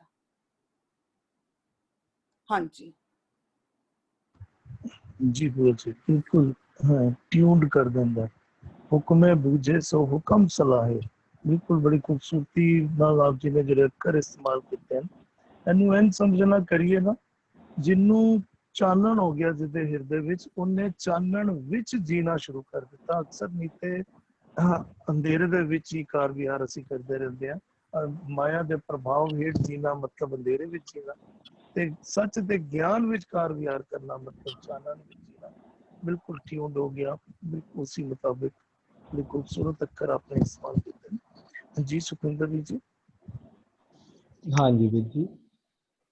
ਵੀਰ ਜੀ ਇੱਥੇ ਨਾ ਸਤਿਗੁਰੂ ਜੀ ਸੰਬੰਧ ਦੇ ਵਿੱਚ ਅਲੱਗ-ਅਲੱਗ ਲਫ਼ਜ਼ ਯੂਜ਼ ਕਰ ਰਹੇ ਨੇ। ਪਹਿਲਾ ਲਫ਼ਜ਼ ਯੂਜ਼ ਕਰ ਰਹੇ ਨੇ ਹੁਕਮ, ਫਿਰ ਆਖ ਰਹੇ ਨੇ ਅਗਮ, ਅਗੋਚਰ, ਬੇਪਰਵਾਹ, ਫਿਰ ਨੀਚੇ ਯੂਜ਼ ਕਰ ਰਹੇ ਨੇ ਮਤ ਅਤੇ ਸ਼ਬਦ। ਇਹ ਅਲੱਗ-ਅਲੱਗ ਸ਼ਬਦ ਆਪ ਹੀ ਸਤਿਗੁਰੂ ਜੀ ਇਸਤੇਮਾਲ ਕਰਕੇ ਸਾਨੂੰ ਸਮਝਾ ਰਹੇ ਨੇ ਕਿ ਇਹ ਲਫ਼ਜ਼ ਵੀ ਯੂਜ਼ ਕਰਨੇ ਹੈ, ਪਰ ਇਹਨਾਂ ਦਾ ਸਾਰਿਆਂ ਦਾ ਭਾਵ ਇੱਕੋ ਹੀ ਹੈ। ਹੁਕਮ ਨੂੰ ਹੀ ਅਗਮ ਆਖਦੇ ਨੇ, ਹੁਕਮ ਹੀ ਅਗੋਚਰ ਹੈ, ਹੁਕਮ ਹੀ ਬੇਪਰਵਾਹ ਹੈ, ਹੁਕਮ ਹੀ ਸ਼ਬਦ ਹੈ, ਸ਼ਬਦ ਹੀ ਨਾਮ ਹੈ, ਨਾਮ ਹੀ ਹੁਕਮ ਹੈ। ਔਰ ਸਤਿਗੁਰੂ ਜੀ ਦੇ ਸ਼ਬਦ ਤੋਂ ਸਾਨੂੰ ਕੀ ਪ੍ਰਾਪਤ ਹੁੰਦਾ ਹੈ? ਜਦੋਂ ਅਸੀਂ ਸ਼ਬਦ ਨੂੰ, ਹੁਕਮ ਨੂੰ ਬੁੱਝਦੇ ਹਾਂ ਤਾਂ ਸਾਡੀ ਸੁਰਤ ਨੂੰ ਮਤ ਪ੍ਰਾਪਤ ਹੁੰਦੀ ਹੈ, ਜਿਸ ਨੂੰ ਜਪਜੀ ਸਾਹਿਬ ਵਿੱਚ ਆਖਦੇ ਨੇ ਤਿੱਥੈ ਘੜੀਐ ਸੁਰਤ ਮਤ। ਜਦੋਂ ਅਸੀਂ ਧਿਆਨ ਦੇ ਨਾਲ ਸਤਿਗੁਰੂ ਜੀ ਦੇ ਸ਼ਬਦ ਨੂੰ ਸਮਝਦੇ ਹਾਂ, ਸਤਿਗੁਰੂ ਜੀ ਦੇ ਹੁਕਮ ਨੂੰ ਬੁੱਝਦੇ ਹਾਂ, ਜਿਸ ਨੂੰ ਆਖਦੇ ਨੇ ਨਾਨਕ ਹੁਕਮ ਹੈ ਜੇ ਬੁੱਝੈ, ਤਾਂ ਸਭ ਤੋਂ ਪਹਿਲਾਂ ਕੀ ਸਾਡੇ ਅੰਦਰ ਕੀ ਹੁੰਦਾ ਹੈ? ਹਉਮੈ ਦਾ ਨਾਸ਼ ਹੋ ਜਾਂਦਾ ਹੈ। ਹਉਮੈ ਗਈ ਤੇ ਨਾਮ ਦਾ ਅੰਦਰ ਵਾਸਾ। ਨਾਮ ਹੀ ਮਤ ਹੈ ਸਤਿਗੁਰੂ ਜੀ। ਗੁਰਮਤਿ ਨਾਮ ਮੇਰਾ ਪ੍ਰਾਣ ਸਖਾਈ। ਸਤਿਗੁਰੂ ਕੀ ਜਿਸ ਨੂੰ ਮਤ ਆਵੈ ਸੋ ਸਤਿਗੁਰ ਮਾਹੇ ਸਮਾਨਾ। ਦੇਖੋ ਅਗਮ, ਅਗੋਚਰ, ਬੇਪਰਵਾਹ, ਹੁਕਮ, ਸ਼ਬਦ, ਇਹ ਹੈ ਸਤਿਗੁਰੂ। ਸਤਿਗੁਰੂ ਜੀ ਨੂੰ ਹੀ ਆਖਦੇ ਨੇ ਅਗਮ, ਅਗੋਚਰ, ਬੇਪਰਵਾਹ। ਸਤਿਗੁਰੂ ਜੀ ਨੂੰ ਹੀ ਸ਼ਬਦ ਆਖਦੇ ਨੇ, ਸਤਿਗੁਰੂ ਜੀ ਨੂੰ ਹੀ ਹੁਕਮ ਆਖਦੇ ਨੇ। ਉਹ ਸਤਿਗੁਰੂ ਕੀ ਦਿੰਦਾ ਸਾਨੂੰ? ਸਤਿਗੁਰੂ ਦੀ ਮੱਤ ਹੀ, ਸਤਿਗੁਰੂ ਜੀ ਦੇ ਬਚਨ ਹੀ ਸਤਿਗੁਰੂ ਜੀ ਹਨ। ਔਰ ਜਦੋਂ ਅਸੀਂ, ਸਾਡਾ ਮਨ ਜਦੋਂ ਸਤਿਗੁਰੂ ਜੀ ਦੀ ਮੱਤ ਨੂੰ ਗ੍ਰਹਿਣ, ਅਸੀਂ ਜਦੋਂ ਸਤਿਗੁਰੂ ਜੀ ਦੀ ਮੱਤ ਨੂੰ ਧਾਰਨ ਕਰ ਲੈਂਦੇ ਹਾਂ, ਸਤਿਗੁਰੂ ਜੀ ਦੇ ਹੁਕਮਾਂ ਨੂੰ ਬੁੱਝ ਕੇ, ਸਤਿਗੁਰੂ ਜੀ ਦੇ ਹੁਕਮਾਂ ਨੂੰ ਅਸੀਂ, ਸਤਿਗੁਰੂ ਜਿਸ ਨੂੰ ਆਖਦੇ ਨੇ ਸਤਿਗੁਰ ਕੀ ਬਾਣੀ ਸਤ ਸਤ ਕਰ ਜਾਣੋ ਗੁਰ ਸਿੱਖੋ। ਸਤ ਸਤ ਕਰਕੇ ਅਸੀਂ ਜਦੋਂ ਸਤਿਗੁਰੂ ਜੀ ਦੇ ਹੁਕਮਾਂ ਨੂੰ, ਸਤਿਗੁਰੂ ਜੀ ਦੀ ਸਿੱਖਿਆਵਾਂ ਨੂੰ ਮੰਨ ਲੈਂਦੇ ਹਾਂ, ਤਾਂ ਅਸੀਂ ਸਤਿਗੁਰੂ ਜੀ ਦੀ ਸਿੱਖਿਆਵਾਂ ਦੇ ਵਿੱਚ ਲੀਨ ਹੋ ਜਾਂਦੇ ਹਾਂ। ਇਹ ਕੋਈ ਹੰਕਾਰ ਵਾਲੀ ਗੱਲ ਨਹੀਂ ਹੈ ਕਿ ਅਸੀਂ ਸਤਿਗੁਰੂ ਜੀ ਦੀ ਮੱਤ ਲਿੱਤੀ ਤੇ ਸਾਡੇ ਵਿਚਾਰ ਸਤਿਗੁਰੂ ਜੀ ਦੇ ਵਿਚਾਰਾਂ ਦੇ ਵਿੱਚ ਲੀਨ ਹੋ ਗਏ, ਕਿਉਂਕਿ ਗੁਰਬਾਣੀ ਦਾ ਇਹ ਸਿਧਾਂਤ ਹੈ। ਕਹਿੰਦੇ ਨੇ ਤੁਸੀਂ ਸਮਝਣਾ, ਜਿਸ ਦੇ ਨਾਲ ਤੁਸੀਂ ਲੱਗੇ ਹੋ, ਅਗਰ ਉਹ ਤੁਹਾਨੂੰ ਨਹੀਂ ਮਿਲਿਆ ਤਾਂ ਇਸ ਦੇ ਨਾਲ ਸਤਿਗੁਰੂ ਜੀ ਕਹਿੰਦੇ ਤੁਸੀਂ ਜੋ ਇਹ ਲਾਅ ਹੈ, ਰੱਬ ਜੀ ਦਾ ਹੁਕਮ ਹੈ, ਸਤਿਗੁਰੂ ਜੀ ਦਾ ਹੁਕਮ ਹੈ, ਕਹਿੰਦੇ ਇਹ ਫੋਲੋ ਨਹੀਂ ਹੋਇਆ ਪੂਰੀ ਤਰ੍ਹਾਂ, ਇਹ ਮੰਨਿਆ ਨਹੀਂ ਗਿਆ ਇਹ ਵਾਲਾ ਕਾਨੂੰਨ ਹੁਕਮ। ਉਹ ਲਾਅ ਕੀ ਹੈ? ਆਸਾ ਜੀ ਦੀ ਆਵਾਜ਼ ਵਿੱਚ ਸਤਿਗੁਰੂ ਜੀ ਸਾਨੂੰ ਸਮਝਾਉਂਦੇ ਨੇ, ਕਹਿੰਦੇ ਨੇ ਨਾਨਕ ਜਿਸ ਨੂੰ ਲੱਗਾ ਇਸ ਮਿਲੈ, ਲੱਗਾ ਸੋ ਪ੍ਰਵਾਨ। ਉਹੀ ਪ੍ਰਵਾਨ ਸਮਝਿਆ ਜਾਏਗਾ। ਅਸੀਂ ਜਿਸ ਦੇ ਨਾਲ ਲੱਗਦੇ ਹਾਂ, ਜਿਸ ਦੇ ਨਾਲ ਜੁੜਦੇ ਹਾਂ, ਜਿਹਦੀ ਸ਼ਰਨ ਵਿੱਚ ਜਾਂਦੇ ਹਾਂ, ਅਗਰ ਉਹ ਸਾਨੂੰ ਮਿਲਦਾ ਨਹੀਂ ਹੈ ਤਾਂ ਸਮਝ ਲਓ ਅਸੀਂ ਪ੍ਰਵਾਨ ਹੀ ਨਹੀਂ, ਅਸੀਂ ਸੇਵਾ ਹੀ ਨਹੀਂ ਕੀਤੀ। ਇਹ ਰੱਬ ਜੀ ਦਾ ਹੁਕਮ ਹੈ, ਇਹੀ ਕੁਦਰਤ ਦਾ ਹੁਕਮ ਹੈ, ਇਹੀ ਗੁਰਬਾਣੀ ਦਾ ਫੁਰਮਾਨ ਹੈ ਕਿ ਨਾਨਕ ਜਿਸ ਨੂੰ ਲੱਗਾ ਤਿਸ ਮਿਲੈ। ਅਸੀਂ ਸਤਿਗੁਰੂ ਜੀ ਦੇ ਨਾਲ ਜੁੜਦੇ ਹਾਂ, ਅਸੀਂ ਸਤਿਗੁਰੂ ਜੀ ਦੇ ਹੁਕਮਾਂ ਦੇ ਨਾਲ ਜੁੜਦੇ ਹਾਂ, ਸਤਿਗੁਰੂ ਜੀ ਦੇ ਸ਼ਬਦ ਨਾਲ ਜੁੜਦੇ ਹਾਂ ਜੋ ਅਗਮ ਅਗੋਚਰ ਬੇਪਰਵਾਹ ਹੈ। ਔਰ ਜੇ ਅਸੀਂ ਸ਼ਬਦ ਦੇ ਨਾਲ ਜੁੜ ਕੇ ਸ਼ਬਦ ਸਾਨੂੰ ਨਹੀਂ ਪ੍ਰਾਪਤ ਹੋਇਆ, ਅਗਮ ਅਗੋਚਰ ਬੇਪਰਵਾਹ ਅਸੀਂ ਨਹੀਂ ਬਣੇ, ਅਸੀਂ ਹੁਕਮ ਨੂੰ ਬੁੱਝ ਕੇ ਹੁਕਮਾਂ ਵਿੱਚ ਚੱਲਣ ਵਾਲੇ ਨਹੀਂ ਬਣੇ, ਤੇ ਸਾਨੂੰ ਸਤਿਗੁਰੂ ਜੀ ਦੀ ਮੱਤ ਪ੍ਰਾਪਤ ਨਹੀਂ ਹੋਈ, ਤਾਂ ਇਸ ਨੂੰ ਕਹਿੰਦੇ ਤੁਸੀਂ ਤਾਂ ਪ੍ਰਵਾਨ ਹੀ ਨਹੀਂ ਹੋਏ ਸਤਿਗੁਰੂ ਜੀ ਦੀ ਦਰਗਾਹ ਦੇ ਵਿੱਚ, ਅੰਦਰ ਵਸਦੇ ਦਰਗਾਹ ਵਿੱਚ। ਕਹਿੰਦੇ ਨੇ ਨਾਨਕ ਜਿਸ ਨੂੰ ਲੱਗਾ ਤਿਸ ਮਿਲੈ, ਲੱਗਾ ਸੋ ਪ੍ਰਵਾਨ। ਇਸੇ ਨੂੰ ਹੀ ਗੁਰਬਾਣੀ ਪ੍ਰਵਾਨ ਮੰਨਦੀ ਹੈ। ਦੂਸਰੀ ਜਗ੍ਹਾ ਹੋਰ ਆਖਦੇ ਨੇ, ਕਹਿੰਦੇ ਨੇ ਹੁਕਮ ਮੰਨਿਐ ਹੋਵੈ ਪ੍ਰਵਾਨ, ਤਾਂ ਖਸਮੈ ਕਾ ਮਹਿਲ ਪਾਏ ਸੀ। ਅਸੀਂ ਹੁਕਮ ਨੂੰ ਇਸ ਲਈ ਬੁੱਝਣਾ ਹੈ ਕਿ ਹੁਕਮ ਨੂੰ ਮੰਨਣਾ ਹੈ। ਤਨ ਮਨ ਧਨ ਸਭ ਸੌਂਪ ਗੁਰ ਕੋ, ਹੁਕਮ ਮੰਨਿਐ ਪਾਈਐ। ਹੁਕਮ ਨੂੰ ਮੰਨਣ ਨਾਲ ਹੁਕਮ ਦੇ ਮਾਲਕ ਨੂੰ, ਖਸਮ ਜੀ ਨੂੰ, ਸਤਿਗੁਰੂ ਜੀ ਨੂੰ, ਅਗਮ ਅਗੋਚਰ ਬੇਪਰਵਾਹ ਨੂੰ ਪਾਇਆ ਜਾਂਦਾ ਹੈ। ਇਹ ਹੰਕਾਰ ਦੀ ਗੱਲ ਨਹੀਂ ਹੈ ਕਿ ਜਦੋਂ ਅਸੀਂ ਗੁਰਬਾਣੀ ਦੇ ਵਿੱਚ ਸਤਿਗੁਰੂ ਜੀ ਸਾਨੂੰ ਸਮਝਾਉਂਦੇ ਹਨ ਕਿ ਤੁਸੀਂ ਜਿਸ ਨਾਲ ਲੱਗਿਓ ਉਸ ਨੂੰ ਪ੍ਰਾਪਤ ਕਰਨਾ ਹੈ। ਭਾਵ ਸ਼ਬਦ ਨਾਲ ਲੱਗਿਓ ਤਾਂ ਤੁਸੀਂ ਸ਼ਬਦ ਦਾ ਰੂਪ ਹੋ ਜਾਂਦੇ ਹੋ। ਸਾਡੀ ਮੱਤ ਸਤਿਗੁਰੂ ਦੀ ਮੱਤ ਵਿੱਚ ਸਮਾ ਜਾਂਦੀ ਹੈ। ਇਹ ਸਤਿਗੁਰੂ ਜੀ ਸਾਨੂੰ ਨਿਸ਼ਚਾ ਕਰਨ ਨੂੰ ਕਹਿ ਰਹੇ ਨੇ। ਕਹਿੰਦੇ ਇਹੀ ਪ੍ਰਵਾਨ ਹੋਣ ਦਾ ਨਿਯਮ ਹੈ। ਅਗਰ ਅਸੀਂ ਸਤਿਗੁਰੂ ਜੀ ਦੇਖੋ, ਜਦੋਂ ਸਾਡਾ ਮਨ, ਜਦੋਂ ਸਾਡੇ ਵਿਚਾਰ ਕੂੜ ਦੇ ਵਿੱਚ ਜੁੜਦੇ ਹੈ, ਜਦੋਂ ਸਾਡਾ ਮਨ ਮਤ ਵਿੱਚ ਜੁੜਦੇ, ਜਦੋਂ ਅਸੀਂ ਮਨ ਮਤ ਨੂੰ ਆਪਣਾ ਆਧਾਰ ਬਣਾ ਕੇ ਜਿਉਂਦੇ ਹਾਂ, ਤਾਂ ਸਾਡੇ ਕਰਮਾਂ ਵਿੱਚ ਪਾਪ ਕਰਮ ਆ ਜਾਂਦੇ ਨੇ। ਅਸੀਂ ਪਾਪੀ ਬਣ ਜਾਂਦੇ ਹਾਂ, ਅਸੀਂ ਕੂੜਿਆਰ ਹੋ ਜਾਂਦੇ ਹਾਂ। ਜਿਸ ਨੂੰ ਉਹ ਕੀ ਕਹਿੰਦੇ, ਆਸਾ ਦੀ ਬਾਤ ਹੀ ਸਤਿਗੁਰੂ ਜੀ ਐਕਸਪਲੇਨ ਕਰਦੇ, ਕਹਿੰਦੇ ਨੇ ਕੂੜ ਕਮਾਣਾ ਕੂੜੋ ਹੋਵੇ। ਜਦੋਂ ਅਸੀਂ ਕੂੜ ਨੂੰ ਕਮਾਵਾਂਗੇ, ਕੂੜ ਨਾਲ ਜੁੜਾਂਗੇ ਤਾਂ ਕੂੜ ਹੋ ਜਾਵਾਂਗੇ। ਇਹੀ ਰੱਬੀ ਨਿਯਮ ਹੈ। ਜਿਸ ਦੇ ਨਾਲ ਅਸੀਂ ਜੁੜਾਂਗੇ, ਜਿਸ ਦੇ ਨਾਲ ਅਸੀਂ ਸ਼ਰਨ ਜੀ ਦੀ ਸ਼ਰਨ ਚ ਪੈ ਕੇ ਜੋ ਕੁਝ ਜਿੱਥੇ ਅਸੀਂ ਆਪਣਾ ਧਿਆਨ ਟਿਕਾਵਾਂਗੇ, ਸਾਨੂੰ ਉਹ ਚੀਜ਼ ਦੀ ਪ੍ਰਾਪਤੀ ਹੋ ਜਾਏਗੀ। ਚਾਹੇ ਉਹ ਕੂੜ ਹੈ, ਚਾਹੇ ਉਹ ਸੱਚ ਹੈ, ਸਾਨੂੰ ਉਹ ਮਿਲ ਜਾਏਗੀ। ਇਸ ਬੰਦ ਦੇ ਵਿੱਚ ਸਤਿਗੁਰੂ ਜੀ ਸਾਨੂੰ ਕਹਿ ਰਹੇ ਨੇ ਕਿ ਹੁਣ ਉਹ ਸਾਡਾ ਜਿਹੜਾ ਮਨ ਹੈ ਉਹ ਸਤਿਗੁਰੂ ਦੀ ਸ਼ਰਨ ਵਿੱਚ ਆਇਆ ਹੈ, ਹੁਕਮ ਦੀ ਸ਼ਰਨ ਵਿੱਚ ਆਇਆ ਹੈ। ਸ਼ਬਦ ਨੂੰ ਵੀ ਸ਼ਰਨ ਵਿੱਚ ਆ ਕੇ ਹੁਕਮ ਨੂੰ ਬੁੱਝਣਾ ਸ਼ੁਰੂ ਕਰਕੇ ਹੁਕਮ ਨੂੰ ਬੁੱਝ ਲਿਆ ਹੈ ਉਸਨੇ। ਉਹ ਹੁਕਮਾਂ ਵਿੱਚ ਚੱਲਦਾ ਹੈ। ਉਹ ਹੁਣ ਸਾਡੇ ਵਿਚਾਰ ਖੁਦ ਅਗਮ ਅਗੋਚਰ ਬੇਪਰਵਾਹ ਹੋ ਗਏ ਨੇ। ਇਸ ਨੂੰ ਕਹਿੰਦੇ ਨੇ ਹੁਣ ਪਰਵਾਹ ਨਾਹੀਂ ਕਿਸੇ ਕੇਰੀ ਬਾਜ ਸੱਚੇ ਨਾਹਾ। ਸਾਡੇ ਵਿਚਾਰ, ਸਾਡਾ ਮਨ ਕਦੋਂ ਬੇਪਰਵਾਹ ਬਣਦਾ ਹੈ? ਜਦੋਂ ਇਹ ਸੱਚੇ ਨਾਹਾ, ਸੱਚਾ ਖਸਮ, ਇਹ ਸੱਚ ਸਭਨਾ ਦਾ ਖਸਮ ਹੈ, ਨਾਲ ਜੁੜਦਾ ਹੈ। ਭਾਵ ਜਦੋਂ ਸ਼ਬਦ ਨਾਲ ਜੁੜ ਕੇ ਸ਼ਬਦ ਰੂਪੀ ਹੁਕਮ ਨੂੰ ਬੁੱਝਦਾ ਹੈ ਤਾਂ ਸ਼ਬਦ ਦੀ ਸਲਾਹਣਾ ਕਰਦਾ ਹੈ। ਉਦੋਂ ਇਹ ਆਪ ਅਗਮ ਅਗੋਚਰ ਬੇਪਰਵਾਹ ਹੋ ਜਾਂਦਾ ਹੈ। ਸਾਡੇ ਵਿਚਾਰਾਂ ਨੂੰ ਹੀ ਅਗਮ ਅਗੋਚਰ ਬੇਪਰਵਾਹ ਬੋਲਿਆ ਜਾਂਦਾ। ਸਤਿਗੁਰੂ ਜੀ ਦੀ ਮੱਤ ਹੀ ਅਗਮ ਅਗੋਚਰ ਬੇਪਰਵਾਹ ਹੈ, ਔਰ ਉਹ ਮੱਤ ਵਿੱਚ ਸਾਡੀ ਮੱਤ ਲੀਨ ਹੋ ਜਾਂਦੀ ਹੈ। ਫਿਰ ਅੱਗੇ ਸਤਿਗੁਰੂ ਜੀ ਆਖਦੇ ਨੇ, ਇਹ ਜਿਹੜਾ ਮਨ ਹੈ, ਜਿਹੜਾ ਹੁਣ ਸਤਿਗੁਰੂ ਜੀ ਦੇ ਹੁਕਮ ਨੂੰ ਬੁੱਝ ਕੇ ਸਤਿਗੁਰੂ ਜੀ ਦੇ ਮੱਤ ਦੀ ਸੇਵਾ ਕਰਕੇ ਸਤਿਗੁਰੂ ਜੀ ਦੀ ਮੱਤ ਵਿੱਚ ਸਮਾ ਗਿਆ, ਜਿਸ ਨੂੰ ਸਤਿਗੁਰੂ ਜੀ ਦੀ ਮੱਤ ਦੀ ਦਾਤ ਪ੍ਰਾਪਤ ਹੋ ਗਈ ਹੈ। ਹੁਣ ਇਹ ਦਾਤ ਵੰਡਦਾ ਹੈ। ਜਿਹੀ ਮੱਤ ਦੇ, ਹੁਣ ਇਹ ਆਪ ਹੋਇਆ ਸੀ ਨਾ, ਇਸ ਨੂੰ ਕਹਿੰਦੇ ਨੇ ਕੂੜ ਕਮਾਣਾ ਕੂੜੋ ਹੋਵੇ। ਉਹ ਤਾਂ ਕੂੜ ਵਾਲੇ ਮਨ ਦੀ ਗੱਲ ਕਰ ਰਹੇ ਸੀ ਨਾ, ਨਾਲ ਹੀ ਉਹਦੇ ਨਾਲ ਆਖਦੇ ਸਤਿਗੁਰੂ ਜੀ ਕੂੜ ਕਮਾਣਾ ਕੂੜੋ ਹੋਵੇ। ਅੱਗੇ ਆਖਦੇ ਨੇ ਨਾਨਕ ਸਿਫਤ ਵਿਗਾਸ।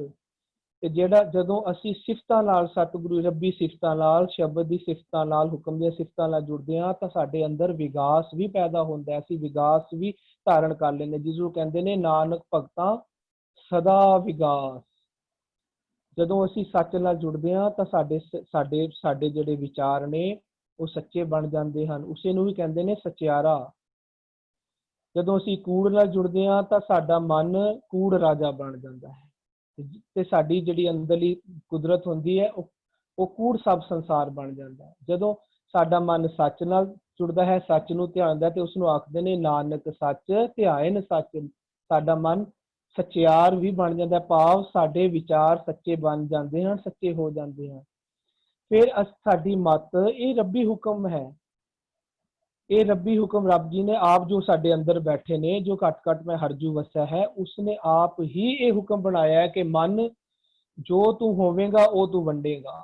ਜੋ ਜੀ ਹੋਏ ਸੋ ਗਵੈ। ਜੋ ਤੇਰੇ ਕੋਲ ਪ੍ਰਾਪਤ ਹੋਏਗੀ ਚੀਜ਼ ਉਹੀ ਤੂੰ ਵੰਡ ਸਕਦਾ ਹੈ, ਉਹ ਦੂਜੀ ਨਹੀਂ ਵੰਡ ਸਕਦਾ। ਤੇਰੇ ਕੋਲ ਅੰਮ੍ਰਿਤ ਹੋਏਗਾ ਤੂੰ ਅੰਮ੍ਰਿਤ ਵੰਡੇਗਾ, ਤੇਰੇ ਕੋਲ ਬਿਖ ਹੋਏਗਾ ਤੂੰ ਬਿਖ ਵੰਡੇਗਾ। ਹਾਂ, ਤੂੰ ਬਿਖ ਬੀਜੇਗਾ ਤਾਂ ਬਿਖ ਹੀ ਮਿਲੇਗਾ, ਅੰਮ੍ਰਿਤ ਬੀਜੇਗਾ ਤਾਂ ਅੰਮ੍ਰਿਤ ਮਿਲੇਗਾ। ਜੋ ਮਿਲੇਗਾ ਉਹੀ ਵੰਡੇਗਾ। ਇੱਥੇ ਹੁਣ ਹੁਕਮ ਨੂੰ ਬੁੱਝ ਕੇ, ਸ਼ਬਦ ਨੂੰ ਬੁੱਝ ਕੇ ਸ਼ਬਦ ਦੀ ਮੱਤ ਪ੍ਰਾਪਤ ਹੋਈ ਸੀ।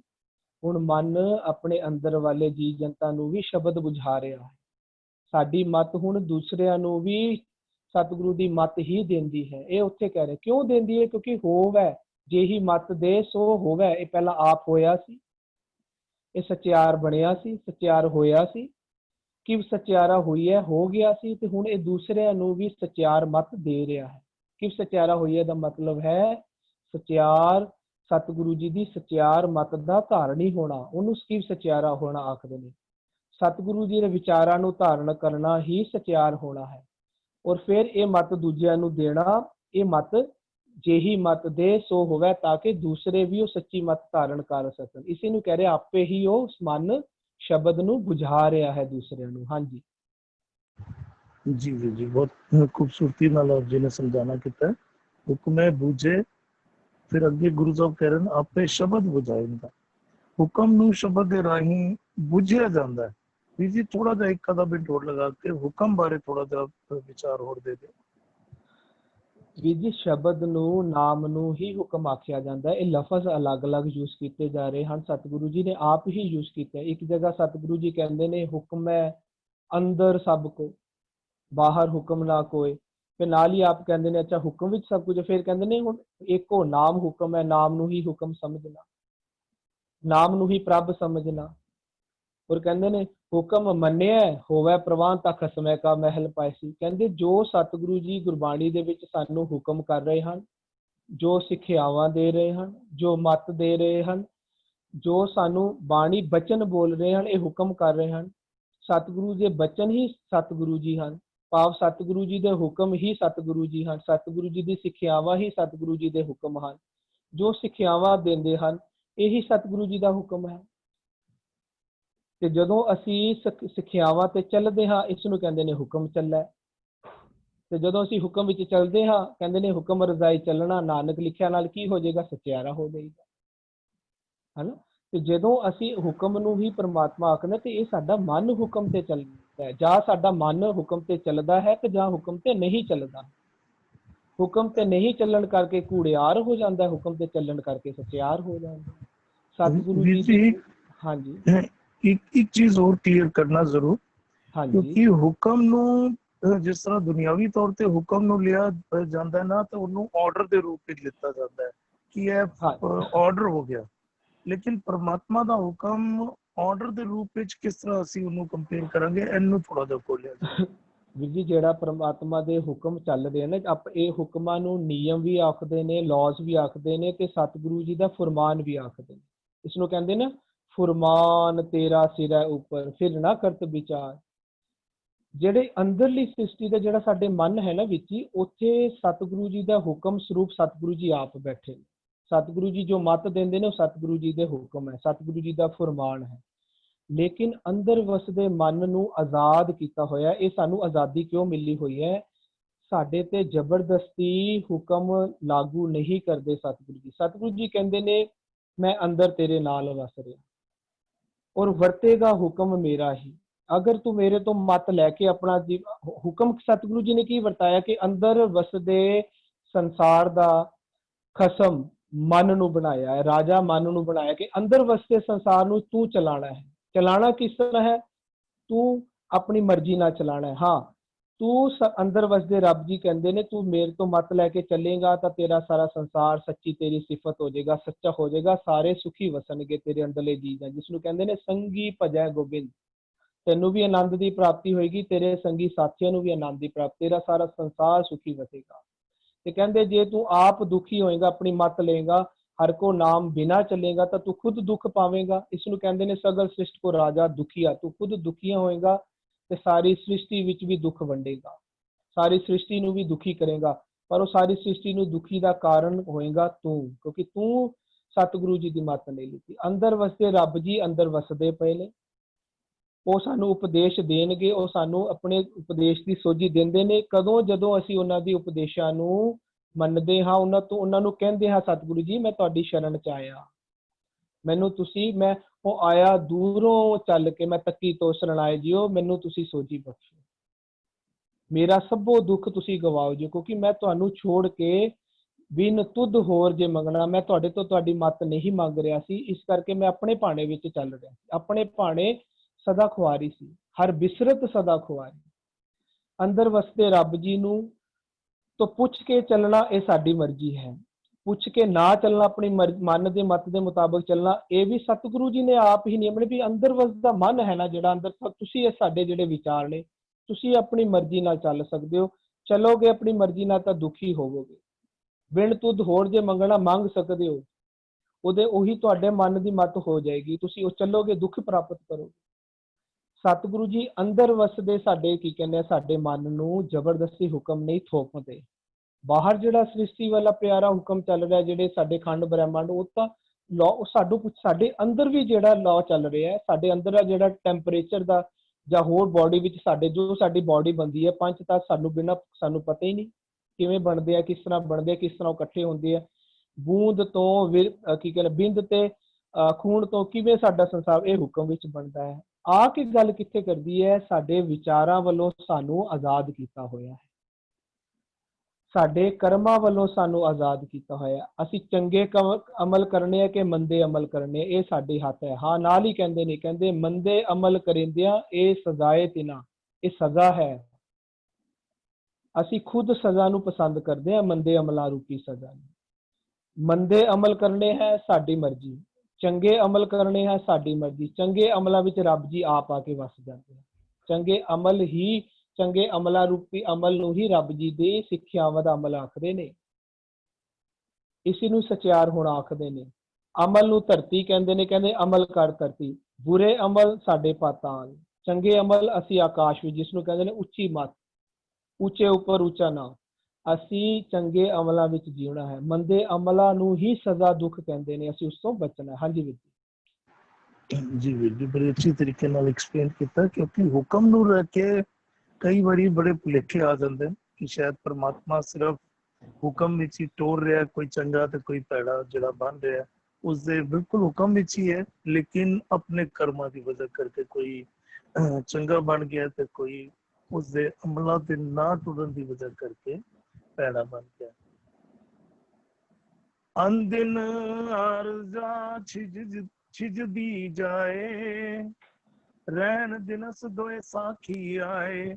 ਮਨਮੁਖ ਅੰਧ ਨ ਚੇਤੈ ਮੂੜਾ, ਸਿਰ ਉਪਰ ਕਾਲ ਰੁਆਇਂਦਾ। ਅੰਦਿਨ ਆਰਜ਼ਾ, ਆਰਜ਼ਾ ਕਹਿੰਦੇ ਉਮਰ ਨੂੰ। ਅੰਦਿਨ ਤੋਂ ਭਾਵੇਂ ਹਰ ਰੋਜ਼। ਛਿਜਦੀ ਜਾਏ, ਛਿਜਦੀ ਤੋਂ ਭਾਵੇਂ ਛਿਜ ਜਾਣਾ, ਘਟਦੀ ਜਾ ਰਹੀ ਹੈ। ਕਹਿੰਦੇ ਉਮਰ ਨਿਤਾ ਪ੍ਰਤੀ ਘਟਦੀ ਜਾ ਰਹੀ ਹੈ। ਰਹਿਣ ਦਿਨਸ ਦੋਏ ਸਾਖੀ ਆਏ, ਦਿਨ ਤੇ ਰਾਤ ਦੋਏ ਸਾਖੀ। ਸਾਖੀ ਤੋਂ ਭਾਵੇਂ ਗਵਾਹ, ਪਾਓ ਦਿਨ ਤੇ ਰਾਤ ਨਿਤਾ ਪ੍ਰਤੀ ਬੀਤ ਰਹੇ ਹਨ।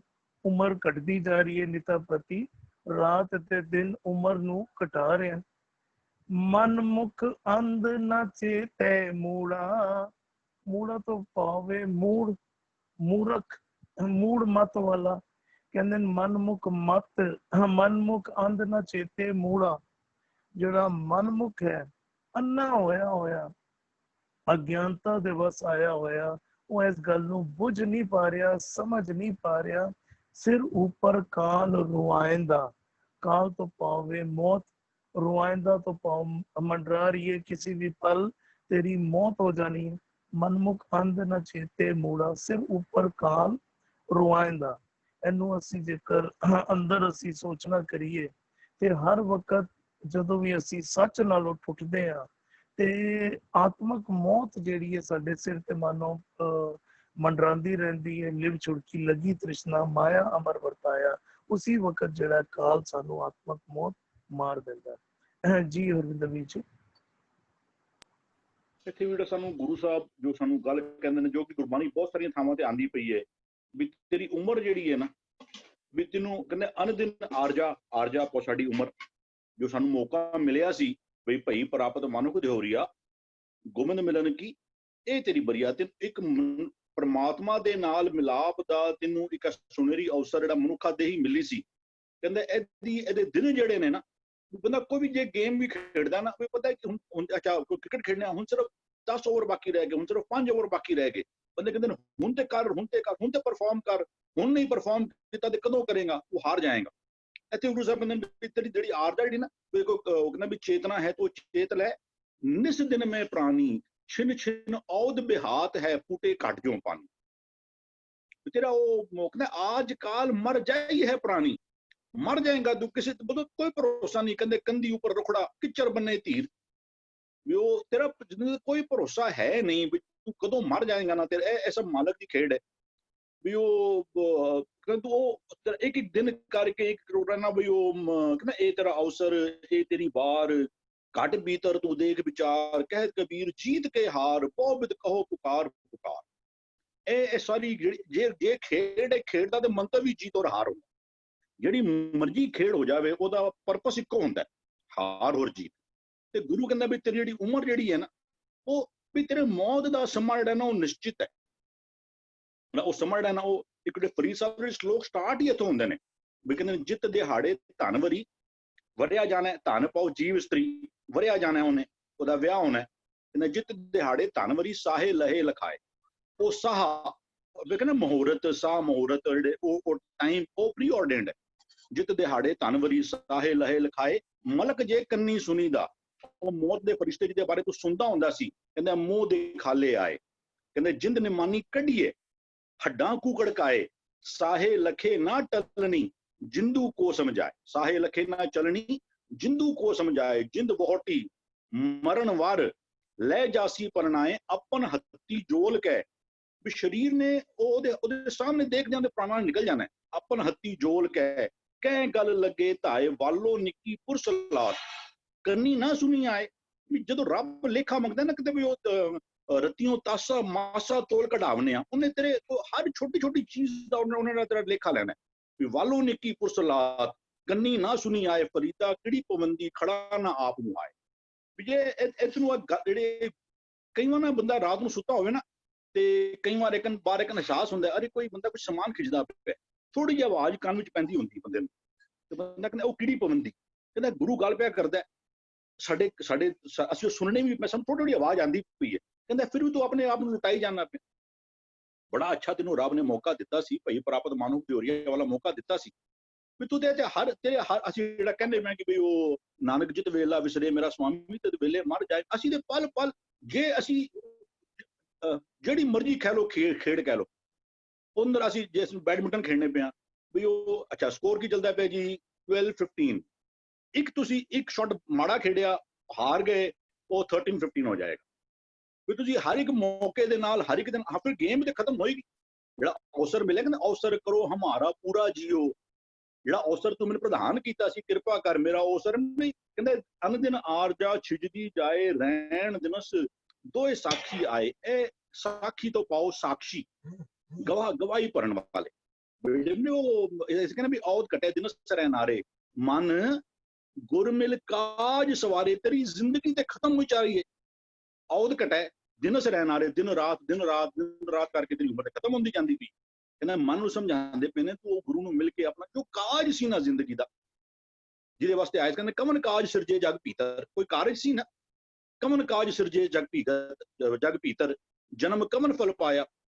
ਗੁਰੂ ਕਹਿੰਦੇ ਕਾਰਜ ਸ਼ੀਘਰ ਲਿਓ ਸਵਾਰ, ਜਲਦੀ ਆਪਣਾ ਵੀ ਉਹਨੇ ਨਾ ਵੀ ਉਹ ਅਸੀਂ ਜਦੋਂ ਦਿਨ ਰਹਿਣ ਦਿਨਸ ਦੋਏ ਸਾਖੀ ਆਏ, ਜਦੋਂ ਅਸੀਂ ਸ਼ਲੋਕ ਪੜ੍ਹਨੇ ਆਉਂਦੇ ਕਹਿੰਦੇ ਕਿ ਵੀ ਦਿਵਸ ਰਾਤ ਦੋਏ ਦਾਈ ਦਾਇਆ ਖੇਲਿਆ ਸਗਲ ਜਗਤ।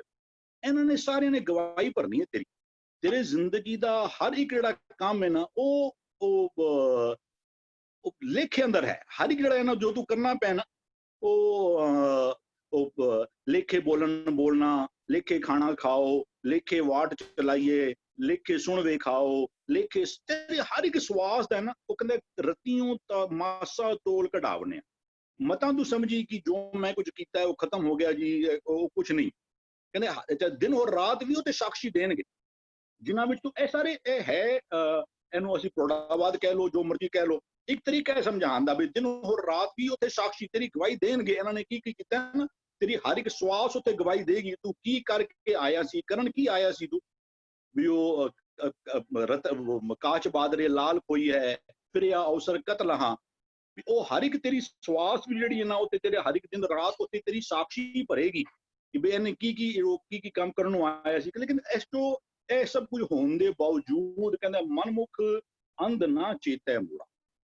ਜਿਹੜਾ ਬੰਦਾ ਮਨ ਦੀ ਅਗਵਾਈ ਵਿੱਚ ਟੁੱਟ ਜਾਂਦਾ ਪਿਆ, ਗੁਰੂ ਦੇ ਕਹਿੰਦਾ ਪਿਆ, ਗੁਰੂ ਨਾਲ ਕਹਿੰਦਾ ਵੀ ਉਹ ਖੜਾ ਨਾ ਆਪ ਮੁਹਾਏ, ਤੂੰ ਆਪਣੇ ਆਪ ਨੂੰ ਕਿਉਂ ਠਗਵਾਈ ਜਾਣਾ ਪਿਆ। ਇਤਨਾ ਸੋਹਣਾ ਤੈਨੂੰ ਮੌਕਾ ਬੰਦੇ ਨੂੰ, ਅੱਛਾ ਕਿਸੇ ਨੂੰ ਬੜੇ ਸਮੇਂ ਬਾਅਦ ਇੱਕ ਬੰਦਾ ਬਹੁਤ ਮਿਹਨਤ ਕਰਦੇ ਨੇ ਬੱਚੇ, ਹੁਣ ਹਰ ਇੱਕ ਥੋੜਾ ਇੰਡੀਆ ਵਾਸਤੇ ਖੇਡਦਾ, ਕਿਸੇ ਨੂੰ ਮੌਕਾ ਮਿਲ ਹੀ ਜਾਏ ਬੰਦਾ ਕੀ ਕਹੇਗਾ ਯਾਰ ਬੜੇ ਧਿਆਨ ਨਾਲ ਖੇਡ। ਇਹ ਜੇ ਤੂੰ ਸਿਲੈਕਟ ਹੋ ਗਿਆ ਇਸ ਤੋਂ ਬਾਅਦ ਅੱਛਾ ਖੇਡਿਆ, ਕਹਿੰਦੇ ਜੇ ਨਾ ਖੇਡਿਆ ਨਾ ਵੀ ਉਹ ਫਿਰ ਤੇਰਾ ਜਿਹੜਾ ਮੌਕਾ ਤੇ ਬੜਾ ਸੁਨਹਿਰਾ ਮਿਲਿਆ ਤੈਨੂੰ। ਕਹਿੰਦਾ ਜਿਹੜਾ ਮਨਮੁਖ ਬੰਦਾ ਉਹ ਕਰਦਾ ਕੀ ਹੈ, ਉਹ ਕਹਿੰਦਾ ਹੁਕਮਾਂ ਨੂੰ ਚੇਤਦਾ ਨਹੀਂ। ਕਹਿੰਦਾ ਜਬ ਲੋਕ ਹੁਕਮ ਨਾ ਬੂਝਤਾ ਤਬ ਹੀ ਲੋ ਦੁਖੀਆ। ਉਹ ਆਪਣੇ ਮਨ ਦੇ ਉਹਨੇ ਬਣਾਏ ਹੋਏ ਨੇ, ਨੰਗੇ ਪੈਰੀ ਗੁਰਦੁਆਰੇ ਜਾਣਾ ਹੈ, ਅਖੰਡ ਪਾਠ ਰਖਾਣੇ ਨੇ, ਤੀਰਥਾਂ ਦੇ ਦਰਬਾਰ ਸਾਹਿਬ ਜਾਣਾ ਹੈ, ਵੀ ਇਹ ਜਿਹੜੇ ਸਾਰੇ ਜਿਹੜੇ ਨਾ ਉਹਨੇ ਆਪਣੇ ਮਿੱਥੇ ਹੋਏ ਕਰਮ ਬਣਾਏ ਹੋਏ ਨੇ। ਉਹ ਗੁਰੂ ਕਹਿੰਦਾ ਵੀ ਉਹ ਗੁਰੂ ਉਹਨਾਂ ਨੂੰ ਫੋਕਟ ਕਰਮ ਕਹਿੰਦਾ ਪਿਆ। ਉੱਥੇ ਉਹ ਕਹਿੰਦਾ ਵੀ ਉਹ ਨਾਨਕ ਕੇ ਕਰ ਕੇਵਲ ਨਾਮ ਮੰਨੈ ਨਾਉ ਸੋਈ ਜਨ ਜਾਏ ਅਵਰੀ ਕਰਮ ਨਾ ਲੇਖੇ ਲਾਏ। ਗੁਰੂ ਬਾਕੀ ਨੂੰ ਦੇਖੋ ਕੋਈ ਵੈਲਿਊ ਦੇਣੀ ਨਹੀਂ ਉਹਨੇ। ਵਰਤ ਨੇਮ ਸੰਜਮ में रहता ताका आड़ ना पाया, ਅੱਧੀ ਕੋੜੀ ਤੋਂ ਦੀ ਕੀਮਤ ਮਿਲਣੀ ਨਹੀਂ ਤੈਨੂੰ। ਤੂੰ ਹੁਕਮਾਂ ਨੂੰ ਬੁੱਝ ਜਾਂਦਾ, ਹੁਕਮ ਆਪਣੀ ਜ਼ਿੰਦਗੀ ਦੇ ਅੰਦਰ ਤੂੰ ਕਿਤੇ ਵਰਤਾ ਲੈਂਦਾ। ਤੂੰ ਅਸੀਂ ਸਾਡੇ ਘਰ ਵਿਆਹ ਅਖੰਡ ਪਾਠ ਕੌਣ ਜਾਂਦਾ ਪਿਆ ਸੁਣਨ ਨੂੰ? ਉੱਤੇ ਅਸੀਂ ਉਹ ਟਿਕ ਕਰਨਾ ਹੈ, ਉਹ ਕਾਰਡ ਦੇ ਉੱਤੇ ਲਿਖਾਣਾ ਹੈ ਆਰੰਭ ਸ਼੍ਰੀ ਅਖੰਡ ਪਾਠ, ਸਮਾਪਤੀ ਅਖੰਡ ਪਾਠ। ਉਹ ਰਸਮੋ ਰਸਮੀ ਅਸੀਂ ਜਿਤਨਾ ਕੰਮ ਕਰਨੇ ਪਿਆ ਨਾ ਸਾਰਾ ਰਸਮੋ ਰਸਮੀ ਕਰੀ ਜਾਣੇ ਪਿਆ, ਲੋਕ ਲਾਜ ਵਿੱਚ ਕਰੀ ਜਾਣੇ ਪਏ ਆ। ਜਿੰਨੀ ਕਮੀ ਨਹੀਂ ਗੁਣ ਸੇ ਕਮੜੇ ਵਿਸਾਰ ਮਦ ਸ਼ਰਮਿੰਦਾ ਥੀ ਵਈ ਸਾਈਂ ਦੇ ਦਰਬਾਰ। ਜਿਸ ਕੰਮ ਵਿੱਚ ਗੁਣ ਨਹੀਂ ਹੈ ਨਾ, ਕਹਿੰਦੇ ਬੱਦਾ ਚੱਟੀ ਜੋ ਪਰ ਬੱਦਾ ਚੱਟੀ ਨਹੀਂ ਤੇ ਹੋਰ ਕੀ ਹੈ ਕਰਨਾ ਪਏਗਾ ਜੀ। ਅੱਛਾ ਘਰ ਮੌਤ ਹੋ ਗਈ ਹੈ, ਅਖੰਡ ਪਾਠ ਕਰੋ, ਸਾਰੀ ਰਸਮਾਂ। ਗੁਰੂ ਕਹਿੰਦੇ ਬੱਦਾ ਚੱਟੀ ਜੋ ਪਰੇ ਨਾ ਗੁਣ ਨਾ ਉਪਕਾਰ, ਉਹ ਨਾ ਤੇਰੇ ਕਿਸੇ ਫਾਇਦੇ ਵਾਸਤੇ ਆਉਣ ਵਾਲਾ ਹੈ ਔਰ ਨਾ ਕਿਸੇ ਹੋਰ ਦੇ। ਕਹਿੰਦਾ ਮਨਮੁਖ ਬੰਦਾ ਹੈ ਨਾ, ਉਹ ਅਗਵਾਈ ਗੁਰੂ ਕੋਲੋਂ ਲੈਂਦਾ ਨਹੀਂ ਪਿਆ। ਪਹਿਲਾਂ ਤੇ ਬਹੁਤਾਤ ਤੇ ਪੜ੍ਹਦਾ ਹੀ ਨਹੀਂ ਪਿਆ, ਜੋ ਪੜ੍ਹਦਾ ਪਿਆ ਉਹ ਸਿਰਫ ਪੜ੍ਹੀ ਜਾਂਦਾ ਪਿਆ, ਸਮਝਦਾ ਨਹੀਂ ਪਿਆ। ਜੋ ਸਮਝਦਾ ਪਿਆ ਉਸ ਤੇ ਟੁਰਦਾ ਕਿਤਨਾ ਪਿਆ। ਦੀ ਗੱਲ ਗੁਰੂ ਕਹਿੰਦਾ ਵੀ ਮੰਨੇ ਕੀ ਕਤ ਕਹੀ ਨਾ ਜਾਏ। ਕਹਿੰਦਾ ਮਨਮੁਖ ਅੰਧ ਨਾ ਚੇਤੈ ਮੂੜਾ ਸਿਰ ਉੱਪਰ ਕਾਲ ਰੁਆਇੰਦਾ। ਜਿਹੜਾ ਕਾਲ ਨਾ ਤੇਰੀ ਮੌਤ ਉਹਦੇ ਤੇਰੇ ਸਿਰ ਦੇ ਉੱਤੇ ਖਲੋਤੀ ਹੋਈ ਵੀ ਉਹ ਆਜ ਕਾਲ ਮਰ ਜਾਈ ਹੈ ਪਤਾ ਨਹੀਂ। ਉਹ ਤੇਰਾ ਕੋਈ ਉਹ ਕਹਿੰਦਾ ਹਰੀ ਨਾਹੀ ਨਾ ਡਡਰੀ ਪੱਕੀ ਵੱਡਨ ਹਾਰ, ਕਦੋਂ ਤੂੰ ਮਰ ਜਾਏਗਾ? ਜਵਾਨੀ ਚ ਬਾਲਪਨ, ਉਹ ਕਹਿੰਦਾ ਕੋਈ ਭਰੋਸਾ ਨਹੀਂ। ਹਰੀ ਨਾਹੀ ਨਾ ਡਡਰੀ ਪੱਕੀ ਵੱਡਨ ਹਾਰ, ਲੈ ਲੈ ਦਾਤ ਪਹੁਤਿਆ ਲਾਵੇ ਕਰ ਤਿਆਰ। ਜਾਂ ਹੁਕਮ ਹੋਵਾ ਕਿਰਸਾਨ ਕਾ ਤਾਂ ਲੁਣ ਮਿਣਿਆ ਖੇਤਾਰ। ਜਦੋਂ ਹੁਕਮ ਹੋ ਗਿਆ ਨਾ, ਉਹ ਜਿਹੜੇ ਆਂਦੇ ਨੇ ਵਾਢੀ ਕਰਨ ਵਾਸਤੇ, ਉਹਨਾਂ ਨੇ ਦੇਖਣਾ ਕੋਈ ਬੂਟਾ ਪੂਰਾ ਪਾ ਕੇ ਗਿਆ, ਜ਼ਿਆਦਾ ਪਾ ਕੇ ਗਿਆ, ਕੱਚਾ, ਉਹਨਾਂ ਨੇ ਬਸ ਉਹ ਤੈਨੂੰ ਲੈ ਜਾਣਾ ਹੈ ਤੇ ਤੇਰਾ ਮੌਕਾ ਖਤਮ ਹੋ ਜਾਏਗਾ। ਤੇਰੀ ਆਰਜਾ ਖਤਮ ਹੋਈ ਜਾ ਰਹੀ ਹੈ। ਸ਼ੀਘਰ ਕਾਰਜ ਕੋੜੀ ਕਾਲੀ ਕੋਇਲ ਵਾਲਾ ਜਿਹੜਾ ਸ਼ਬਦ ਆਂਦਾ ਹੈ, ਸ਼ੇਖ ਫਰੀਦਾ ਪੰਥ ਸਮਾਰ ਸਵੇਰਾ, ਸਵੇਰਾ ਬਹੁਤ ਜਲਦੀ, ਇਸ ਕਾਜ ਵਿੱਚ ਜਲਦੀ ਜਲਦੀ ਲੱਗ ਜਾ, ਤੇਰਾ ਮੌਕਾ ਕਿਤੇ ਖਤਮ ਨਾ ਹੋ ਜਾਏ। ਹਾਂਜੀ जी ਵੀਰ ਜੀ, ਵੀਰ ਜੀ ਆਪ ਜੀ ਨੇ ਦੁਨਿਆਵੀ ਖੇਡਾਂ ਨਾਲ ਰਿਲੇਟ ਕਰਕੇ ਸਮਝਾਣਾ ਕੀਤਾ। ਬਿਲਕੁਲ ਦੁਨਿਆਵੀ ਤੌਰ ਤੇ ਸਾਨੂੰ ਹਾਰ ਮਨਜ਼ੂਰ ਨਹੀਂ ਹੈ, ਲੇਕਿਨ ਅਸੀਂ ਦੁਨਿਆਵੀ ਤੌਰ ਤੇ ਹਮੇਸ਼ਾ ਜਿੱਤਣਾ ਹੀ ਚਾਹੁੰਦੇ ਹਾਂ। ਲੇਕਿਨ ਅਸਲ ਜਿਹੜੀ ਸਾਡੀ ਜੀਵਨ ਬਾਜ਼ੀ ਅਸੀਂ ਹਾਰ ਰਹੇ ਹਾਂ, ਉਹ ਸਾਨੂੰ ਸਮਝ ਵਿੱਚ ਨਹੀਂ ਆਉਂਦਾ। ਇਹ ਚੀਜ਼ ਸਮਝਣ ਦੀ ਲੋੜ ਹੈ ਕਿ ਜੀਵਨ ਬਾਜ਼ੀ ਵੀ ਜਿੱਤ ਕੇ ਜਾਣ ਦੀ ਲੋੜ ਹੈ। ਜੀ ਭੂਆ ਜੀ। ਹਾਂਜੀ, ਦੇਖੋ ਜਿਹੜਾ ਪਹਿਲਾ ਪਦ ਦੱਸਿਆ ਗਿਆ ਸੀ ਨਾ, ਉਸ ਦੇ ਵਿੱਚ it was all a positive message ਸੀ ਕਿ ਮਨ ਨੇ ਪੂਰੀ ਤਰ੍ਹਾਂ ਭਿੱਜ ਗਿਆ ਉਸ ਦੇ ਨਾਮ ਦੇ ਵਿੱਚ। ਹੁਣ ਇਸ ਪਦ ਦੇ ਵਿੱਚ ਇਟ ਇਜ਼ ਉਸ ਮਨ ਦੀ ਗੱਲ ਕਰ, ਕਹਿੰਦੇ ਨਾ ਮਨਮੁਖ ਅੰਧਾ ਨਾ ਚੇਤੇ ਮੂੜਾ ਸਿਰ ਉੱਪਰ ਕਾਲ ਰੁਆਏ ਦਾ। ਇਹ ਮਨਮੁਖੀ ਦੀ ਗੱਲ ਕਰ ਰਹੇ हैं, ਉਸ ਮਨ ਦੀ ਗੱਲ ਕਰ ਰਹੇ हैं ਜਿਸ ਮਨ ਅੰਨਾ ਹੋਇਆ ਹੈ, ਅਗਿਆਨਤਾ ਵਿੱਚ ਹੈ, ਉਹ ਮੂਰਖ ਹੈਗਾ, ਜਿਸ ਨੇ ਉਸ ਦੀ ਇੱਕ ਦੀ ਗੱਲ ਨੂੰ ਚੇਤੇ ਨਹੀਂ ਕੀਤਾ, ਉਹਦੇ ਗੁਣਾਂ ਨੂੰ ਨਹੀਂ ਇੰਟਿਊਨ ਕੀਤਾ ਉਸ ਮਨ ਦੀ। ਔਰ ਬਿਕੋਜ਼ ਉਹ ਅੰਨਾ ਹੋਇਆ, ਉਸਨੂੰ ਇਹ ਪਤਾ ਹੀ ਨਹੀਂ ਲੱਗ ਰਿਹਾ ਕਿ ਮੇਰਾ ਜੋ ਜੀਵਨ ਹੈ, ਕਿਉਂਕਿ ਇਹ ਪ੍ਰੋਡਾਵਰ ਔਰ ਈਡੀਅਮ ਦੇ ਵਿੱਚ ਗੱਲਾਂ ਹੋ ਰਹੀਆਂ, ਅਨਦਿਨ ਆਰਜ਼ਾ ਛਿੜਦੀ ਜਾਏ।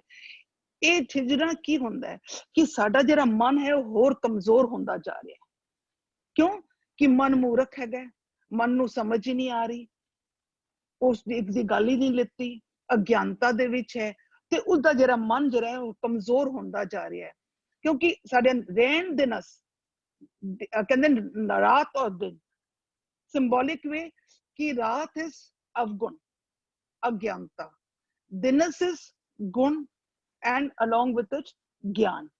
ਹੁਣ ਇਸੀ ਵਿੱਚ ਹੀ ਭਟਕਦਾ ਰਹਿ ਗਿਆ, ਉਸਨੂੰ ਪਤਾ ਹੀ ਨਹੀਂ ਲੱਗ ਰਿਹਾ, ਅੰਨਾ ਹੋਇਆ ਹੋਇਆ ਹੈ, ਤੇ ਇਸ ਕਰਕੇ ਉਸ ਦਾ ਅੰਦਰ ਦਾ ਜਿਹੜਾ ਮਨ ਕਮਜ਼ੋਰ ਹੁੰਦਾ ਜਾ ਰਿਹਾ।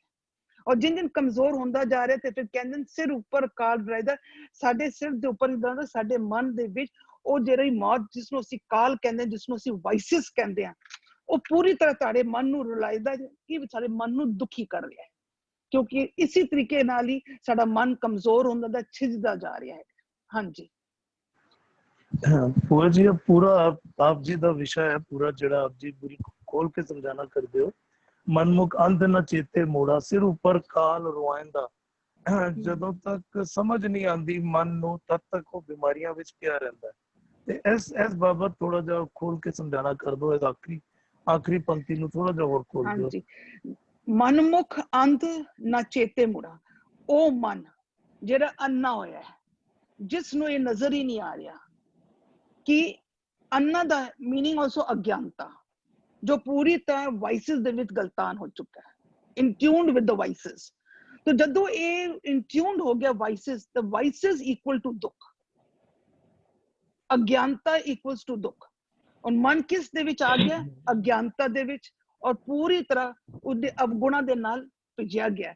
ਜਦੋਂ ਉਹ ਭਿੱਜਿਆ ਗਿਆ ਤੇ ਫਿਰ ਇਹੀ ਅਵਗੁਣ ਹਨ, ਇਹੀ ਅਗਿਆਨਤਾ ਹੈ ਜੋ ਸਾਨੂੰ ਦੁਖੀ ਕਰਦਾ ਹੈ, ਸਾਨੂੰ ਵੀ ਦੁਖੀ ਕਰਦਾ ਹੈ ਔਰ ਸਾਰੇ ਪਰਿਵਾਰ ਨੂੰ ਵੀ ਦੁਖੀ ਕਰਦਾ ਹੈ। Body gets imbalance. जी जी भुआ जी। जी सुखविंदर ਵੀਰ ਜੀ। ਹਾਂਜੀ ਵੀਰ ਜੀ, ਦੇਖੋ ਇੱਥੇ ਹੁਣ ਸਤਿਗੁਰੂ ਜੀ ਨੇ ਸ਼ਬਦ ਮਨ ਨੂੰ ਲੈ ਕੇ ਆਇਆ ਨਾਲ। ਅਸੀਂ ਗੱਲ ਕਰਦੇ ਪਏ ਨਾ ਸ਼ਬਦ, ਇਹ ਸਾਰਾ ਸ਼ਬਦ ਅਸੀਂ ਕਹਿ ਰਹੇ ਹਾਂ ਕਿ ਮਨ ਨੇ ਹੀ ਅਗਮ ਅਗੋਚਰ ਸ਼ਬਦ ਨੂੰ, ਅਗਮ ਅਗੋਚਰ ਹੁਕਮ ਨੂੰ, ਅਗਮ ਅਗੋਚਰ ਵੇ ਪ੍ਰਵਾਹ ਨਾਮ ਨੂੰ ਚੇਤ ਕੇ, ਨਾਮ ਨੂੰ ਧਾਰਨ ਕਰਕੇ, ਨਾਮ ਨੂੰ ਮੰਨ ਕੇ, ਮਨ ਨੇ ਅਗਮ ਅਗੋਚਰ ਵੇ ਪ੍ਰਵਾਹ ਬਣਨਾ ਹੈ, ਮਨ ਨੇ ਸਚਿਆਰ ਬਣਨਾ ਹੈ, ਮਨ ਨੇ ਸ਼ਬਦ ਦੇ ਵਿੱਚ ਮਰਜ ਹੋਣਾ। ਅਸੀਂ ਗੱਲ ਕਰਦੇ ਹਾਂ ਨਾ, ਹੁਣ ਸਤਿਗੁਰੂ ਜੀ ਲੈ ਕੇ ਆ ਰਹੇ ਗੱਲ, ਆਪ ਵੀ ਮਨ ਲੈ ਕੇ ਆ ਰਹੇ। ਮਨ ਮੁਖ ਅੰਤ ਉੱਪਰ ਵਾਲੀ ਕਹਿੰਦੇ ਸੀ, ਅਗਰ ਹੁਕਮ ਨੂੰ ਬੁੱਝੇਗਾ, ਹੁਕਮ ਨੂੰ ਸਲਾਹੇਗਾ, ਹੁਕਮ ਦੀ ਮੱਤ ਲਏਗਾ ਤਾਂ ਤੇਰਾ ਜੀਵਨ ਕਿਸ ਤਰ੍ਹਾਂ ਹੋਏਗਾ? ਉਹ ਪੱਲੇ ਬੰਦ ਵਿੱਚ ਗੱਲ। ਹੁਣ ਗੱਲ ਕਰ ਰਹੇ ਸਨ ਦੂਸਰੀ, ਜਦੋਂ ਆਪਾਂ ਗੱਲ ਪਿੱਛੇ ਵੀ ਕੀਤੀ ਸੀ ਨਾ, ਮੰਦੇ ਅਮਲ ਕਰਿੰਦੇ ਆ, ਇਹ ਸਜ਼ਾ ਤੇ ਨਾ ਸਜ਼ਾ ਰੂਪ ਕਿਵੇਂ ਹੈ? ਇਹਦੇ ਵਿੱਚ ਜਿਹੜੇ 2-3 ਕੀ ਕਹਿੰਦੇ ਆ ਲਫ਼ਜ਼ ਆਏ ਹਨਾ, ਇੱਕ ਲਫ਼ਜ਼ ਆਇਆ ਕਾਲ। ਇਹ ਸਰੀਰਕ ਮੌਤ ਦੇ ਨਾਲ ਬਿਲਕੁਲ ਵੀ ਇਹ ਵਾਲੀ ਤੁਕਾਂ ਨਾਲ ਰਿਲੇਟ ਨਹੀਂ ਹੋ ਰਹੀਆਂ, ਕਿਉਂਕਿ ਗੁਰਬਾਣੀ ਦੀ ਕਾਲ ਦੀ ਡੈਫੀਨੇਸ਼ਨ ਹੀ ਅਲੱਗ ਹੈ। ਗੁਰਬਾਣੀ ਦੀ ਕਾਲ ਦੀ ਡੈਫੀਨੇਸ਼ਨ ਹੈ, ਦੁਨੀਆ ਕੈ ਸਿਰ ਕਾਲ ਦੂਜਾ ਪਾਇਆ। ਜਦੋਂ ਅਸੀਂ ਦੁਨਿਆਵੀ ਮਤਾਂ ਨੂੰ, ਦੁਨਿਆਵੀ ਜੋ ਅੱਜ ਤੱਕ ਦੁਨੀਆ ਦੀ ਜੋ ਵਿਚਾਰਧਾਰਾ ਬਣ ਰਹੀ ਨਾ, ਦੁਨੀਆ ਜੋ ਆਖ ਰਹੀ ਹੈ ਰੱਬ ਬਾਰੇ, ਜੋ ਸਾਡੇ ਸਰੀਰ ਬਾਰੇ, ਸਾਡੀ ਮੌਤ ਬਾਰੇ, ਸਾਡੇ ਅੱਗੇ ਜਾ ਕੇ ਸਾਡੇ ਕਰਮਾਂ ਦਾ ਲੇਖਾ ਕਿਹਨਾਂ, ਦੁਨੀਆ ਆਖ ਰਹੀ ਹੈ। ਅੱਜ ਤੱਕ ਦੁਨੀਆ ਨੇ ਆਖਿਆ ਵੀ ਸਾਡੀ ਆਤਮਾ ਮਰ ਕੇ ਅੱਗੇ ਜਾਂਦੀ ਹੈ। ਗੁਰਬਾਣੀ ਨਹੀਂ ਕਹਿੰਦੀ ਆਤਮਾ ਮਰਦੀ ਹੈ, ਦੁਨੀਆ ਕਹਿੰਦੀ ਹੈ ਆਤਮਾ ਦਾ ਅੱਗੇ ਜਾ ਕੇ ਲੇਖਾ ਹੁੰਦਾ ਹੈ। ਗੁਰਬਾਣੀ ਨਹੀਂ ਮੰਨਦੀ ਅੱਗੇ ਜਾ ਕੇ ਲੇਖਾ ਹੁੰਦਾ ਹੈ, ਆਤਮਾ ਮਰਦੀ ਹੀ ਨਹੀਂ। ਗੁਰਬਾਣੀ ਤਾਂ ਆਤਮਾ ਨੂੰ ਹੀ ਪ੍ਰਮਾਤਮਾ ਰੱਬ ਕਹਿੰਦੀ ਹੈ, ਗੁਰੂ ਕਹਿੰਦੀ ਹੈ, ਬ੍ਰਹਮ ਕਹਿੰਦੀ ਹੈ, ਰਾਮ ਕਹਿੰਦੀ ਹੈ। ਦੁਨੀਆ ਕਹਿੰਦੀ ਹੈ ਸਾਡੀ ਮੌਤ ਤੋਂ ਬਾਅਦ ਅਸੀਂ ਅੱਗੇ ਜਾ ਕੇ ਆਪਣੇ ਲੇਖਾ ਦੇਣਾ ਹੈ। ਗੁਰਬਾਣੀ ਨਹੀਂ ਮੰਨਦੀ। ਇਹ ਦੂਜਾ ਭਾਵ ਦੀ ਗੱਲ ਹੈ, ਇਹੀ ਕਾਲ ਹੈ। ਗੁਰਬਾਣੀ ਆਖਦੀ ਹੈ ਦੁਨੀਆ ਕੈ ਸਿਰ ਕਾਲ ਦੂਜਾ ਪਾਇਆ। ਜਦੋਂ ਅਸੀਂ ਦੂਜੀ ਵਿਚਾਰਧਾਰਾ ਨੂੰ, ਦੁਨਿਆਵੀ ਵਿਚਾਰਧਾਰਾ ਨੂੰ ਪਸੰਦ ਕਰ ਲੈਂਦੇ ਹਾਂ, ਭਾ ਜਾਂਦੇ, ਸਾਨੂੰ ਪਸੰਦ ਆ ਜਾਂਦੀ ਹੈ, ਇਸੇ ਨੂੰ ਕਹਿੰਦੇ ਨੇ ਕਾਲ ਤੇਰੇ ਉੱਪਰ ਖੜਾ ਪਿਆ। ਕਹਿੰਦੇ ਤੂੰ ਮਨ ਮੁਖ ਅੰਧਾ ਹੋ ਗਿਆ ਵੈ, ਮਨ ਦੇ ਮੁਖ ਵੱਲ ਇਹ ਜਿਹੜਾ ਤੇਰਾ ਵਿਚਾਰ ਨੇ, ਤੇਰੇ ਮਨਮੁਖੀ ਵਿਚਾਰ ਨੇ, ਤੂੰ ਇਹਦੇ ਵਿੱਚ ਚੱਲ ਕੇ ਤੂੰ ਅੰਧਾ ਹੋ ਗਿਆ, ਤੂੰ ਚੇਤ ਹੀ ਨਹੀਂ ਰਿਹਾ ਸਤਿਗੁਰੂ ਜੀ ਦੇ ਵਿਚਾਰ। ਇਹਦੇ ਨਾਲ ਕੀ ਹੋ ਰਿਹਾ? ਕਹਿੰਦੇ ਤੂੰ ਮੂੜ ਹੋ ਗਿਆ, ਤੂੰ ਮੂਰਖ ਹੋ ਗਿਆ। ਕਿਉਂ? ਤੈਨੂੰ ਦੂਜਾ ਭਾਵ ਪਸੰਦ ਆ ਰਿਹਾ। ਜਦੋਂ ਤੱਕ ਅਸੀਂ ਸਾਰੇ ਸਤਿਗੁਰੂ ਜੀ ਦੀ ਸਿੱਖਿਆਵਾਂ ਨੂੰ ਛੋੜ ਕੇ, ਅੱਜ ਤੱਕ ਜੋ ਸਾਨੂੰ ਸਮਝਾਇਆ ਗਿਆ, ਦੁਨੀਆ ਨੇ ਜੋ ਸਾਨੂੰ ਸਮਝਾਇਆ, ਸਾਨੂੰ ਡਰਾਇਆ ਹੀ ਡਰਾਇਆ ਦੁਨੀਆ ਨੇ। ਸਾਨੂੰ ਕਦੀ ਵੀ ਇਹ ਅਹਿਸਾਸ ਵੀ ਨਹੀਂ ਹੋਣ ਦਿੱਤਾ ਕਿ ਪਰਮਾਤਮਾ ਜੀ ਸਾਡੇ ਨਾਲ ਵਸਦੇ ਨੇ ਔਰ ਅਸੀਂ ਉਸ ਪਰਮਾਤਮਾ ਜੀ ਨੂੰ, ਰੱਬ ਜੀ ਨੂੰ ਪਾ ਸਕਦੇ ਹਾਂ। ਸਾਨੂੰ ਇਹ ਕਦੀ ਭਰੋਸਾ ਹੀ ਨਹੀਂ ਹੋਣ ਦਿੱਤਾ, ਸਾਡਾ ਇਹ ਕਦੀ ਵਿਸ਼ਵਾਸ ਬਣਨ ਹੀ ਨਹੀਂ ਦਿੱਤਾ। ਸਾਨੂੰ ਸਿਰਫ ਇਸ ਤਰ੍ਹਾਂ ਇੱਥੇ ਇਹ ਕਿਹਾ ਕਿ ਅਸੀਂ ਤਾਂ ਇਹ ਵੇਲੇ ਇੱਥੇ ਆਏ ਹਾਂ, ਇੱਥੇ ਕਰਮ ਕਰਨਾ ਹੈ। ਇਹ ਤਾਂ ਇੱਥੇ ਜਨਮ ਸਾਡਾ ਇਸੇ ਕਰਕੇ ਹੋਇਆ ਹੈ ਕਿ ਅਸੀਂ ਕੋਈ ਬੜੇ ਬੁਰੇ ਪਿੱਛੇ ਕਰਮ ਕੀਤੇ ਨੇ, ਸਾਡਾ ਇਹ ਜਨਮ ਹੋਇਆ। ਹੁਣ ਇੱਥੇ ਚੰਗੇ ਕਰਮ ਕਰਕੇ ਰੱਬ ਦੇ ਘਰ ਜਾਣਾ ਹੈ। ਜਿਵੇਂ ਰੱਬ ਇੱਥੇ ਵਸਦਾ ਹੀ ਨਹੀਂ, ਰੱਬ ਤਾਂ ਸਾਡੀ ਬੋਡੀ ਹੀ ਰੱਬ ਦਾ ਘਰ ਹੈ। ਸਾਨੂੰ ਅੱਜ ਤੱਕ ਦੁਨੀਆ ਨੇ ਆਪਣੀ ਵਿਚਾਰਧਾਰਾ ਦਿੱਤੀ, ਵਿਚਾਰਧਾਰਾ ਸੁਣਾਈ, ਵਿਚਾਰਧਾਰਾ ਬੋਲੀ, ਔਰ ਅਸੀਂ, ਸਾਡੀ ਕੀ ਗਲਤੀ ਹੋਈ? ਅਸੀਂ ਉਸ ਵਿਚਾਰਧਾਰਾ ਨੂੰ ਸੁਣਿਆ, ਵਿਚਾਰਧਾਰਾ ਨੂੰ ਮੰਨਿਆ ਤੇ ਉਸ ਵਿਚਾਰਧਾਰਾ ਤੇ ਅਮਲ ਕੀਤਾ। ਇਹ ਸਾਡੀ ਗਲਤੀ ਹੋਈ। ਇਸੇ ਨੂੰ ਕਹਿੰਦੇ ਨੇ ਮੰਦੇ ਅਮਲ ਕਰਿੰਦਿਆਂ ਇਹ ਸਜ਼ਾ ਤੇ ਨਾ। ਇਹ ਅਮਲ ਹੀ ਸਾਡੀ ਸਜ਼ਾ ਹੈ। ਇਸੇ ਨੂੰ ਹੀ ਜੰਮ ਦੀ ਸਜ਼ਾ ਬੋਲਦੇ ਨੇ, ਜੰਮ ਡੰਡ ਬੋਲਦੇ ਨੇ। ਗੁਰਬਾਣੀ ਦੂਜੇ ਭਾਵ ਨੂੰ ਜੰਮ ਰਾਜ ਆਖਦੀ ਹੈ, ਦੂਜੇ ਭਾਵ ਨੂੰ ਹੀ ਜੰਮ ਕਹਿਦੀ ਹੈ। ਦੂਜੇ ਭਾਵ ਦੇ ਵਿੱਚ ਰਹਿ ਕੇ ਜੋ ਅਸੀਂ ਵਿਚਾਰ ਮੰਨ ਲੈਂਦੇ ਤੇ ਕਰਮ ਕਰਦੇ ਹਾਂ, ਉਹੀ ਜੰਮ ਦੇ ਕਰਮ ਹੈ ਤੇ ਉਹੀ ਜੰਮ ਦਾ ਡੰਡ ਹੈ।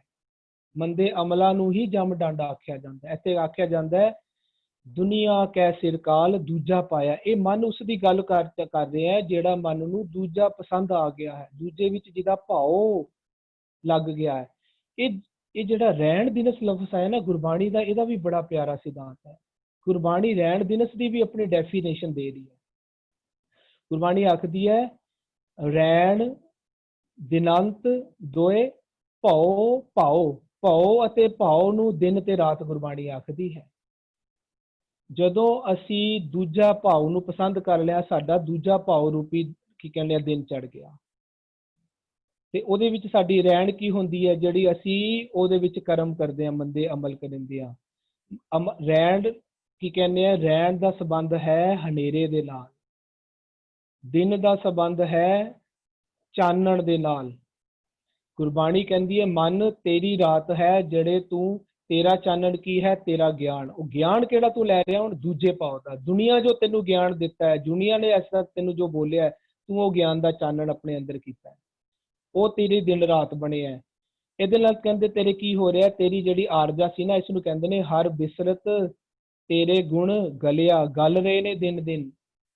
ਅਸੀਂ ਗੁਣਾਂ ਦਾ ਹੀ ਸਮੂਹ ਹਾਂ, ਵਿਚਾਰਾਂ ਦਾ ਹੀ ਸਮੂਹ ਹਾਂ, ਸਾਡੇ ਚੰਗੇ ਚੰਗੇ ਗੁਣ ਘਟ ਰਹੇ ਨੇ। ਇਸੀ ਨੂੰ ਹੀ ਕਹਿੰਦੇ ਨੇ ਅਸੀਂ ਦਿਨੋ ਦਿਨ ਸਤਿਗੁਰੂ ਜੀ ਦੇ ਘਰੋਂ ਮਰ ਰਹੇ ਹਾਂ, ਤੇ ਦੂਜੇ ਭਾਵ ਦੇ ਵਿੱਚ ਸਾਡਾ ਜਨਮ ਹੋ ਰਿਹਾ ਹੈ।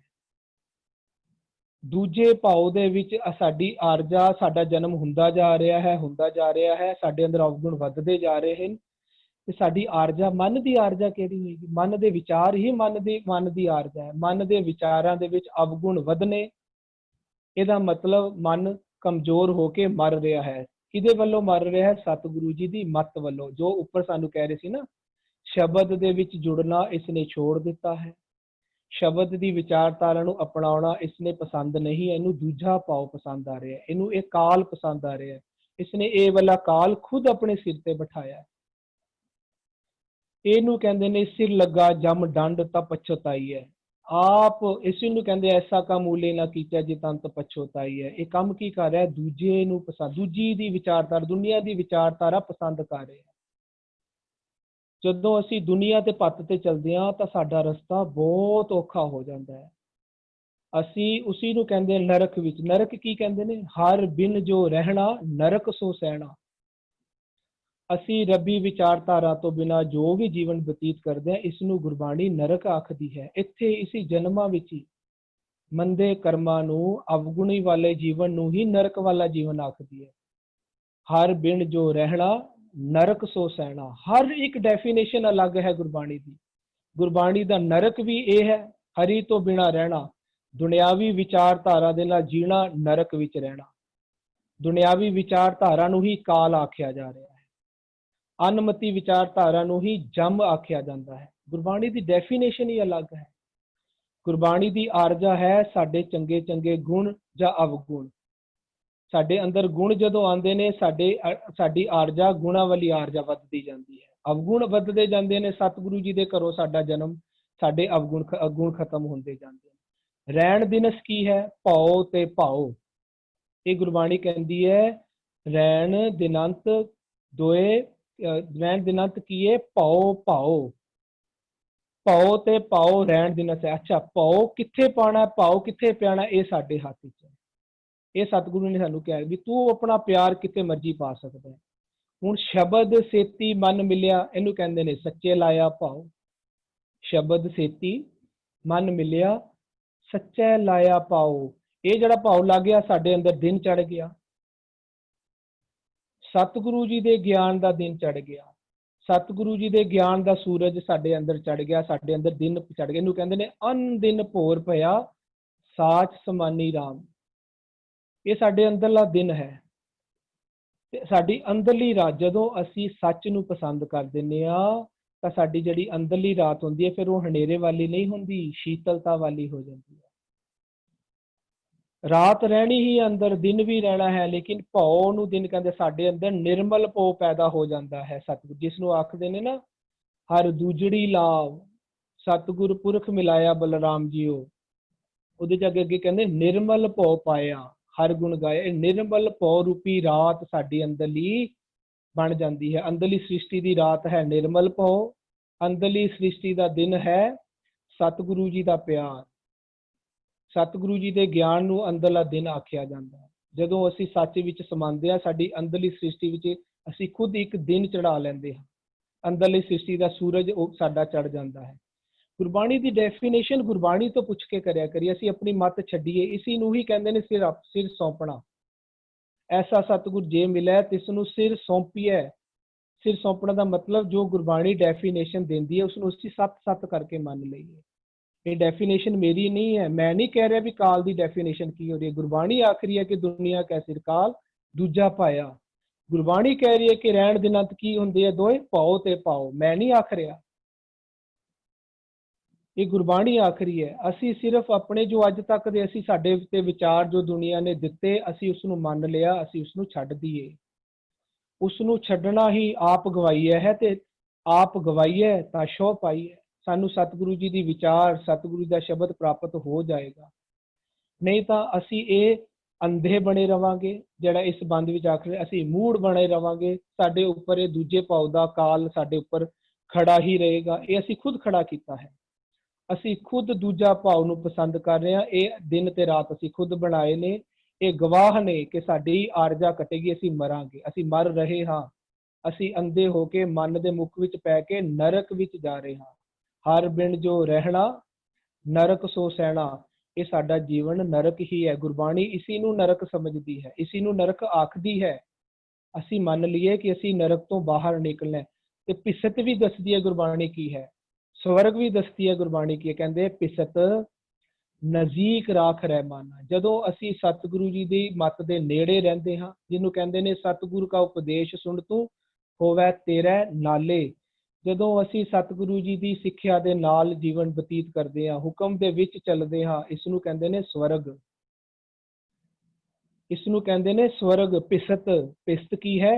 ਨਜ਼ੀਕ ਰਾਖ ਰਹਿਮਾਨਾ। ਰਹਿਮਾਨ ਸਤਿਗੁਰੂ ਜੀ ਦੀ ਮੱਤ ਦੇ ਨਾਲ ਰਹਿਣਾ ਹੀ ਪਿਸਤ ਵਿੱਚ ਨਿਵਾਸ ਹੈ, ਸਵਰਗ ਵਿੱਚ ਨਿਵਾਸ ਹੈ। ਅਦਰਵਾਇਜ਼ ਸਾਡੀ ਆਰਜਾ, ਸਾਡੇ ਅੰਦਰ ਗੁਣ ਖਤਮ ਹੁੰਦੇ ਜਾ ਰਹੇ ਹਨ। ਸਾਡੇ ਅੰਦਰ ਸਾਡੇ ਚੰਗੇ ਵਿਚਾਰ ਖਤਮ ਹੁੰਦੇ ਜਾ ਰਹੇ ਹਨ। ਸਾਡੇ ਅੰਦਰ ਮੰਦੇ ਅਮਲ ਵੱਧ ਰਹੇ ਹਨ, ਅਵਗੁਣ ਵੱਧ ਰਹੇ ਹਨ। ਜਿਸ ਨੂੰ ਕਹਿੰਦੇ ਹਮ ਅਵਗੁਣ ਭਰੇ ਇੱਕ ਗੁਣ ਨਾਹੀ। ਸਤਿਗੁਰੂ ਜੀ ਰੱਖ ਲੇਵੋ, ਅਸੀਂ ਤੇਰੀ ਸ਼ਰਨ ਆਇਆ, ਸਾਨੂੰ ਰੱਖ ਲਿਓ। ਆਪਣੀ ਮੱਤ ਦੇ ਕੇ ਸਾਨੂੰ ਵੀ ਤੁਸੀਂ ਆਪਣੇ ਨਾਲ ਜੋੜ ਲੇਵੋ। ਹਾਂਜੀ जी ਵੀਰ ਜੀ, ਬੜੀ ਖੂਬਸੂਰਤੀ ਨਾਲ ਆਪ ਜੀ ਨੇ ਅੰਦਰ ਦੀ ਗੱਲ ਕੀਤੀ ਹੈ। ਬੜੀ ਖੂਬਸੂਰਤੀ ਨਾਲ ਇੱਕ ਇੱਕ ਅੱਖਰ ਖੋਲ ਕੇ ਸਮਝਾਣਾ ਕੀਤਾ। ਬਿਲਕੁਲ ਠੀਕ ਗੱਲ ਕਰ ਰਹੇ ਹੋ ਆਪ ਜੀ, ਕਿਉਂਕਿ ਸੰਸਾਰ ਦਾ ਪ੍ਰਭਾਵ ਸਾਡੇ ਮਨ ਤੇ ਪਿਆ ਰਹਿੰਦਾ ਹੈ।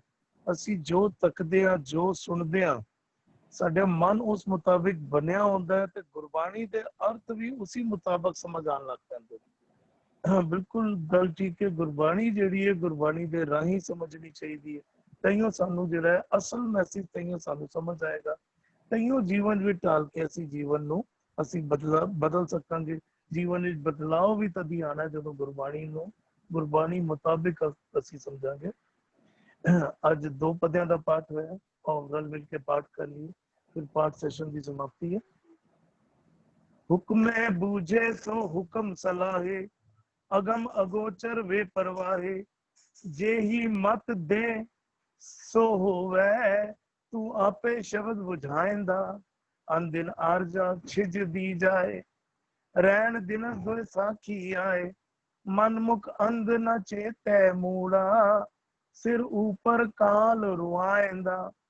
मन मुख अंध न चेतै मूड़ा, सिर ऊपर काल रुआइंदा। होइयां बेअंत भुलां दी खिमा। वाहिगुरू जी का खालसा, वाहिगुरू जी की फतेह। तजिंदर जी सवाल ले लिया जाए जी। ਵੀਰ ਜੀ ਲਾਸਟ ਵੀਕ ਦਾ ਇੱਕ ਕੁਐਸਚਨ ਹੈਗਾ ਪਰਮਜੀਤ ਅੰਕਲ ਦਾ। ਹਰਪ੍ਰੀਤ ਵੀਰ ਜੀ ਤੁਸੀਂ ਸਕਰੀਨ ਤੇ ਸ਼ੇਅਰ ਕਰੋਗੇ? ਪਰਮਜੀਤ ਅੰਕਲ, ਤੁਹਾਨੂੰ ਮੈਂ ਪਰਮਿਸ਼ਨ ਦਿੱਤੀ ਹੈ ਅਨਮਿਊਟ ਕਰਨ ਦੀ। ਪਲੀਜ਼ ਅਨਮਿਊਟ ਕਰਕੇ ਤੁਸੀਂ ਤੁਹਾਡਾ ਕੁਐਸਚਨ ਮੇਰੇ ਕੋਲ ਹੈਗਾ ਵੈਸੇ, ਅਗਰ ਉਸ ਬਾਬਤ ਤੁਸੀਂ ਕੁਝ ਕਹਿਣਾ ਚਾਹੁੰਦੇ ਹੋ ਤਾਂ ਸਾਂਝ ਪਾ ਲਓ। ਨਹੀਂ ਵੀਰ ਜੀ, ਕੁਐਸਚਨ ਤੁਸੀਂ ਸਕਰੀਨ ਤੇ ਸ਼ੇਅਰ ਕਰ ਦਿਓ। ਤੇ ਹਾਂਜੀ ਮੈਂ ਕਰਤਾ ਸਕਰੀਨ ਤੇ। ਸ਼ਬਦ ਦੀ ਥੋੜੀ ਵਿਆਖਿਆ ਜਿਹੜੀ ਅਰਥ ਲਿਖੇ ਹੁੰਦੇ ਨੇ ਉਹਦੇ ਹਿਸਾਬ ਨਾਲ ਆਪਾਂ ਨੂੰ ਨਹੀਂ ਸਮਝ ਆ ਰਹੀ ਸੀ, ਮੈਂ ਇਸ ਕਰਕੇ ਚਾਹੇ ਕਿ ਇੱਥੇ ਜਰਾ ਅੱਛੀ ਤਰ੍ਹਾਂ ਸ਼ਬਦ ਇਹੀ ਹੋਇਆ ਅੰਕਲ ਜਿਹੜਾ ਸਕਰੀਨ ਤੇ ਸ਼ੇਅਰ ਹੈਗਾ? ਹਾਂਜੀ ਹਾਂਜੀ ਵੀਰ ਜੀ। ਠੀਕ ਹੈ ਵੀਰਾ ਜੀ, ਵੀਰਾ ਕਰ ਰਹੀ ਕਰ ਰਹੀ ਪਹੇ ਬੇਰਾਏ, ਵੀਰ ਚਲੇ ਕਰ ਆਪਣੇ ਆਪਣੇ ਬਹਿਣ ਬਿਰੇ ਜਲ ਗਏ। ਜੀ ਵੀ ਜੀ ਸਤਬੀਰ ਵੀ ਜੀ, ਹਰਵਿੰਦਰ ਵੀ ਜੀ, ਤੁਸੀਂ ਜਿਵੇਂ ਸਟਾਰਟ ਕਰਨਾ ਹੈ ਸ਼ਬਦ ਦੇ ਵਿੱਚ ਸਟਾਰਟ। ਅਰਵਿੰਦਰ ਵੀ ਜੀ ਆਪ ਜੀ ਆਰੰਭ ਕਰੇ। ਤੇ ਜਿਕਨ ਸ਼ਬਦ ਸਾਹਮਣੇ ਜਿਕਨ ਪਹਿਲਾਂ ਜਿਹੜਾ ਸੁਣਿਆ ਸੀ ਪੜਿਆ ਸੀ, ਜਿਕਨ ਜਿੰਨਾ ਥੋੜਾ ਬਹੁਤ ਹੈ ਨਾ, ਵੀ ਜਦੋਂ ਜੀਵਾਤਮਾ ਸਰੀਰ ਤੋਂ ਜਾਂਦੀ ਹੈ ਵੀ ਉਹ ਜਿਹੜਾ ਸਰੀਰ ਹੈ ਨਾ ਉਹਨੂੰ ਪੁਕਾਰਦਾ ਰਹਿੰਦਾ ਹੈ ਕਿ ਵੀ ਵੀਰਾ ਵੀਰਾ ਕਰ ਰਹੀ, ਵੀਰ ਪਹੇ ਬਹਿਰਾਈ, ਵੀ ਵੀਰ ਚਲੇ ਕਰੇ ਆਪਨੇ, ਵੀ ਤੁਮ ਕਰੇ ਆਓ ਹਮਾਰੇ ਮੀਤ, ਕਹਿੰਦੇ ਜਿਨ ਤੁਮ ਭੇਜੇ ਤਿਨੇ ਬੁਲਾਏ। ਰੱਬ ਸਾਨੂੰ ਭੇਜਦਾ ਵੀ ਹੈ, ਰੱਬ ਸਾਨੂੰ ਬੁਲਾ ਵੀ ਲੈਂਦਾ। ਤੇ ਮਨੋਂ ਜਿਹੜਾ ਸੀ ਵਿਸ਼ਕਾਰ ਵੀ ਕੁਛ ਸ਼ਬਦ ਕਬਜ਼ਰਾ ਖੋਲ ਕੇ ਜਿਹੜਾ ਕੀਤਾ ਸੀ ਵੀ ਉਹ ਧਨ ਕਹੇ ਤੂੰ ਵਸ ਮੈਂ ਨਾਲੇ, ਪ੍ਰਿਯ ਸੁਖਵਾਸੀ ਬਾਲ ਗੋਪਾਲੇ, ਤੁਦੇ ਬਿਨਾ ਹੂੰ ਕਿਤੇ ਨਾ ਲੇਖੇ, ਬਚਨ ਦੇ ਛੋੜ ਨਾ ਜਾਸਾ ਹੈ, ਵੀ ਜੋ ਪ੍ਰਿय बचन कहे तन साचे, धन कछु ना समझे चंचल काचे, बहुर बहुर फिर ही संग मांगे, ओ बात जाने कर हासा है। फिर आई आज्ञा, फिर वो बुलाया, ना धन पुछी ना मता पकाया, शायद उसी ऊट सिधायो छूटर माटी, नानक वेख मिथन मुहासा है। मनो जिका आत्मा और शरीर आपस में गल करते हो ना, वो धन कहे तू वस मैं नाले, ਜਿਹੜਾ ਧਨ ਪਾਉੜੀ ਜਿਹੜਾ ਸਾਡਾ ਸਰੀਰ ਉਹ ਆਤਮਾ ਨੂੰ ਮਾਨੋ ਕਹਿੰਦਾ ਹੋਵੇ, ਜਿਹੜਾ ਉਹ ਕਹਿੰਦਾ ਕਿ ਤੂੰ ਮੇਰੇ ਨਾਲ ਹਮੇਸ਼ਾ ਰਹਿ, ਵੀ ਜਿਹੜਾ ਨਾ ਵੀ ਤੂੰ ਮੈਨੂੰ ਛੱਡ ਕੇ ਕਿੱਥੇ ਨਾ ਜਾਏ। ਇੱਥੇ ਕਹਿੰਦੇ ਨੇ ਵੀਰ ਵੀਰਾ ਵੀਰਾ ਕਰ ਰਹੀ, ਵੀਰ ਭਏ ਬਹਿਰਾਈ, ਇੱਥੇ ਹੁਣ ਵੀਰਾ ਵੀਰਾ ਕਹਿ ਰਹੇ ਨੇ, ਉੱਥੇ ਜਿਹੜਾ ਵੀ ਉਹ ਉੱਥੇ ਜਿਹੜਾ ਸੀ ਵੀ ਉਹ ਧਨ ਕਹੇ ਤੂੰ ਵਸ ਮੈਂ ਨਾਲ ਹੈ, ਵੀ ਉੱਥੇ ਕਹਿੰਦੇ ਨੇ ਵੀ ਉਹ ਜਦੋਂ ਜੀਵਾਤਮਾ ਚਲੇ ਜਾਂਦੀ ਹੈ ਨਾ, ਵੀ ਉਹ ਜਿਹੜਾ ਮਾਨੋ ਸਰੀਰ ਉਹਨੂੰ ਕਹਿੰਦਾ ਰਹਿੰਦਾ, ਵੀਰ ਕਹਿੰਦਾ ਉਹਦਾ ਹੁਣ ਮਾਨੋ ਵੈਰੀ ਉਹ ਕਹਿੰਦਾ ਨਾ ਧਨ ਪੁੱਛੀ ਨਾ ਮੱਤਾ ਪਕਾਇਆ, ਨਾ ਉਹਨੂੰ ਪੁੱਛਦੀ ਹੈ ਜਾਣ ਵੇਲਿਆਂ ਵੀ ਜਿਹਦੇ ਨਾਲ ਜ਼ਿੰਦਗੀ ਭਰ ਰਹੀ, ਲੇਕਿਨ ਉਹਨੂੰ ਉਹ ਕਹਿੰਦਾ ਵੀਰ ਚਲੇ ਘਰੇ ਆਪਣੇ, ਉਹ ਕਹਿੰਦਾ ਫਿਰ ਕਿਹਾ ਹਾਂ ਹੁਕਮੀ ਬੰਦਾ, ਜਿਹੜੀ ਅੰਦਰ ਜੀਵ ਆਤਮਾ ਬੈਠੀ ਹੈ, ਮਨ ਕਹਿ ਲੋ ਜੋਤ ਕਹਿ ਲੋ, ਉਹ ਤੇ ਕਹਿੰਦਾ ਮੈਂ ਤੇ ਹੁਕਮ ਦਾ ਭਜਿਆ ਹੋਇਆ ਵਾਂ। ਫਿਰ ਕਹੇ ਹਾਂ ਹੁਕਮੀ ਬੰਦਾ, ਉਹ ਭਾਰੋ ਠਾਕੁਰ ਤਿਸ ਕਾਣ ਨਾ ਛੰਦਾ, ਜਿਚਰ ਰਾਖੇ ਤਿਚਰ ਤੁਮ ਸੰਗ ਰਹਿਣਾ, ਜਾਂ ਸਦਹੋਸ ਤਾਂ ਊੜ ਸਿਧਾਸਾ ਹੈ। ਜਦੋਂ ਮੈਨੂੰ ਬੁਲਾ ਲੇਗਾ ਮੈਂ ਚਲੇ ਜਾਵਾਂਗਾ। ਇੱਥੇ ਵੀਰ ਚਲੇ ਘਰੇ ਆਪਣੇ, ਬਹਿਨ ਭੈਣ ਫਿਰੇ, ਅਤੇ ਤਨ ਹੋਰ ਜਿਹੜੀ ਗੱਲ ਚਲਦੀ ਪਈ ਹੈ ਨਾ, ਐਸੇ ਬਹੁਤ ਨੂੰ ਅੱਛੀ ਤਰ੍ਹਾਂ ਹੋਰ ਪੜ੍ਹ ਕੇ ਵੀ ਸ਼ਾਇਦ ਹੋਰ ਅੱਛੀ ਤਰ੍ਹਾਂ ਕੀਤਾ, ਜਿਤਨੀ ਕੋ ਜਿਤਨਾ ਪਹਿਲਾਂ ਪੜ੍ਹਿਆ ਸੀ ਔਰ ਜਿਤਨਾ ਮਨ ਥੋੜਾ ਸੈਟ ਸੀ ਉਤਨਾ ਮੈਂ ਸ਼ੇਅਰ ਕਰਨਾ ਪਿਆ। ਹਾਂਜੀ ਵੀਰ ਦਾ ਕੀ ਮਤਲਬ ਹੈ? ਸਿਰਫ ਵੀਰ ਚਲੇ ਘਰ ਆਪਣੇ, ਵੀਰ ਕਿਹਨੂੰ ਮਤਲਬ ਕਿਹਾ ਗਿਆ? ਇੱਥੇ ਜੀਵਾਤਮਾ ਨੂੰ ਵੀਰ ਕਿਹਾ ਜਾ ਰਿਹਾ, ਭੈਣ ਨੂੰ ਤਨ ਕਿਹਾ ਜਾ ਰਿਹਾ ਤੇ ਜੀਵਾਤਮਾ ਨੂੰ ਵੀਰ ਕਿਹਾ ਜਾ ਰਿਹਾ। ਅੱਗੇ ਆਂਦੇ ਲਾਈਨ ਬਾਬਲ ਕੇ ਕਰ ਬੇਟੜੀ, ਬਾਲੀ ਬਾਲੇ ਨਾਹੇ, ਬਾਲੀ ਬਾਲੇ ਹੈ ਸਤਿਗੁਰ ਸੇਵੇ। ਤੇ ਦੇਖੋ ਨਾ ਗੁਰੂ ਨੇ ਇੱਕ ਜਦੋਂ ਵੀ ਗੱਲ ਹੋਏਗੀ ਨਾ, ਜਿਹੜੀ ਭਾਖਿਆ ਜਿਹੜੀ ਹੈ ਨਾ, ਜਿਹੜੀ ਬੋਲੀ ਜਿਹੜੀ ਹੈ ਨਾ, ਉਹ ਹਮੇਸ਼ਾ ਦ੍ਰਿਸ਼ਟਮਾਨ ਦੀ ਹੁੰਦੀ ਹੈ। ਜਦੋਂ ਵੀ ਕੋਈ ਵੀ ਗੱਲ ਕਰਨੀ ਹੈ ਨਾ, ਸਾਨੂੰ ਉਹਨਾਂ ਵਿੱਚੋਂ ਕਰਨੀ ਪਏਗੀ ਜੋ ਸਾਨੂੰ ਨਜ਼ਰ ਆਉਂਦੇ ਨੇ। ਗੱਲ ਇਸ ਗੱਲ ਅੰਦਰ ਕੋਈ ਸ਼ੱਕ ਨਹੀਂ ਕਿ ਗੁਰੂ ਜਿਹੜੀ ਗੱਲ ਕਰਦਾ ਪਿਆ ਉਹ ਸੰਬੋਧਨ ਮਨ ਨੂੰ ਕਰਦਾ ਪਿਆ। ਹੁਣ ਉਹ ਕਬੀਰ ਸਾਹਿਬ ਨੇ ਕਬੀਰ ਹਰਦੀ ਪੀਅਰੀ ਚੂਨਾ ਉਜਲ ਪਾਏ, ਹੁਣ ਕਿਉਂਕਿ ਦ੍ਰਿਸ਼ਟਮਾਨ ਵਿੱਚ ਹਰਦੀ ਪੀਲੇ ਰੰਗ ਦੀ ਹੁੰਦੀ ਹੈ, ਚੂਨਾ ਜਿਹੜਾ ਹੈ ਉਹ ਉਜਲਾ ਚਿੱਟਾ ਹੁੰਦਾ ਹੈ, ਲੇਕਿਨ ਉਹਨਾਂ ਅੰਦਰ ਇੱਕ ਗੁਣ ਹੈ ਕਿ ਬਈ ਉਹ ਹਲਦੀ ਦਾ ਦਾਗ ਚੂਨੇ ਦੇ ਨਾਲ ਨਿਕਲ ਜਾਂਦਾ ਹੈ। ਸੋ ਦ੍ਰਿਸ਼ਟਮਾਨ ਦੀ ਭਾਖਿਆ ਦੇ ਨਾਲ ਤੁਹਾਨੂੰ ਪਰਮਾਰਥ ਦੀ ਗੱਲ ਸਮਝਾਈ ਜਾਂਦੀ ਹੈ। ਤੇ ਇੱਕ ਵਾਰੀ ਪੂਰੇ ਸ਼ਬਦ ਦਾ ਇੱਕ ਵਾਰ ਸਮਝਾ ਦਿਓ ਤਾਂ ਬੜਾ ਅੱਛਾ ਰਹੇਗਾ। ਜਰਾ ਪੂਰਾ ਸ਼ਬਦ ਇੱਕ ਵਾਰ ਪੜ੍ਹ ਲਈਏ ਤਾਂ ਦਿਲ ਵੀ ਜਸਟਿਸ ਟੂ ਦੀ ਸ਼ਬਦ।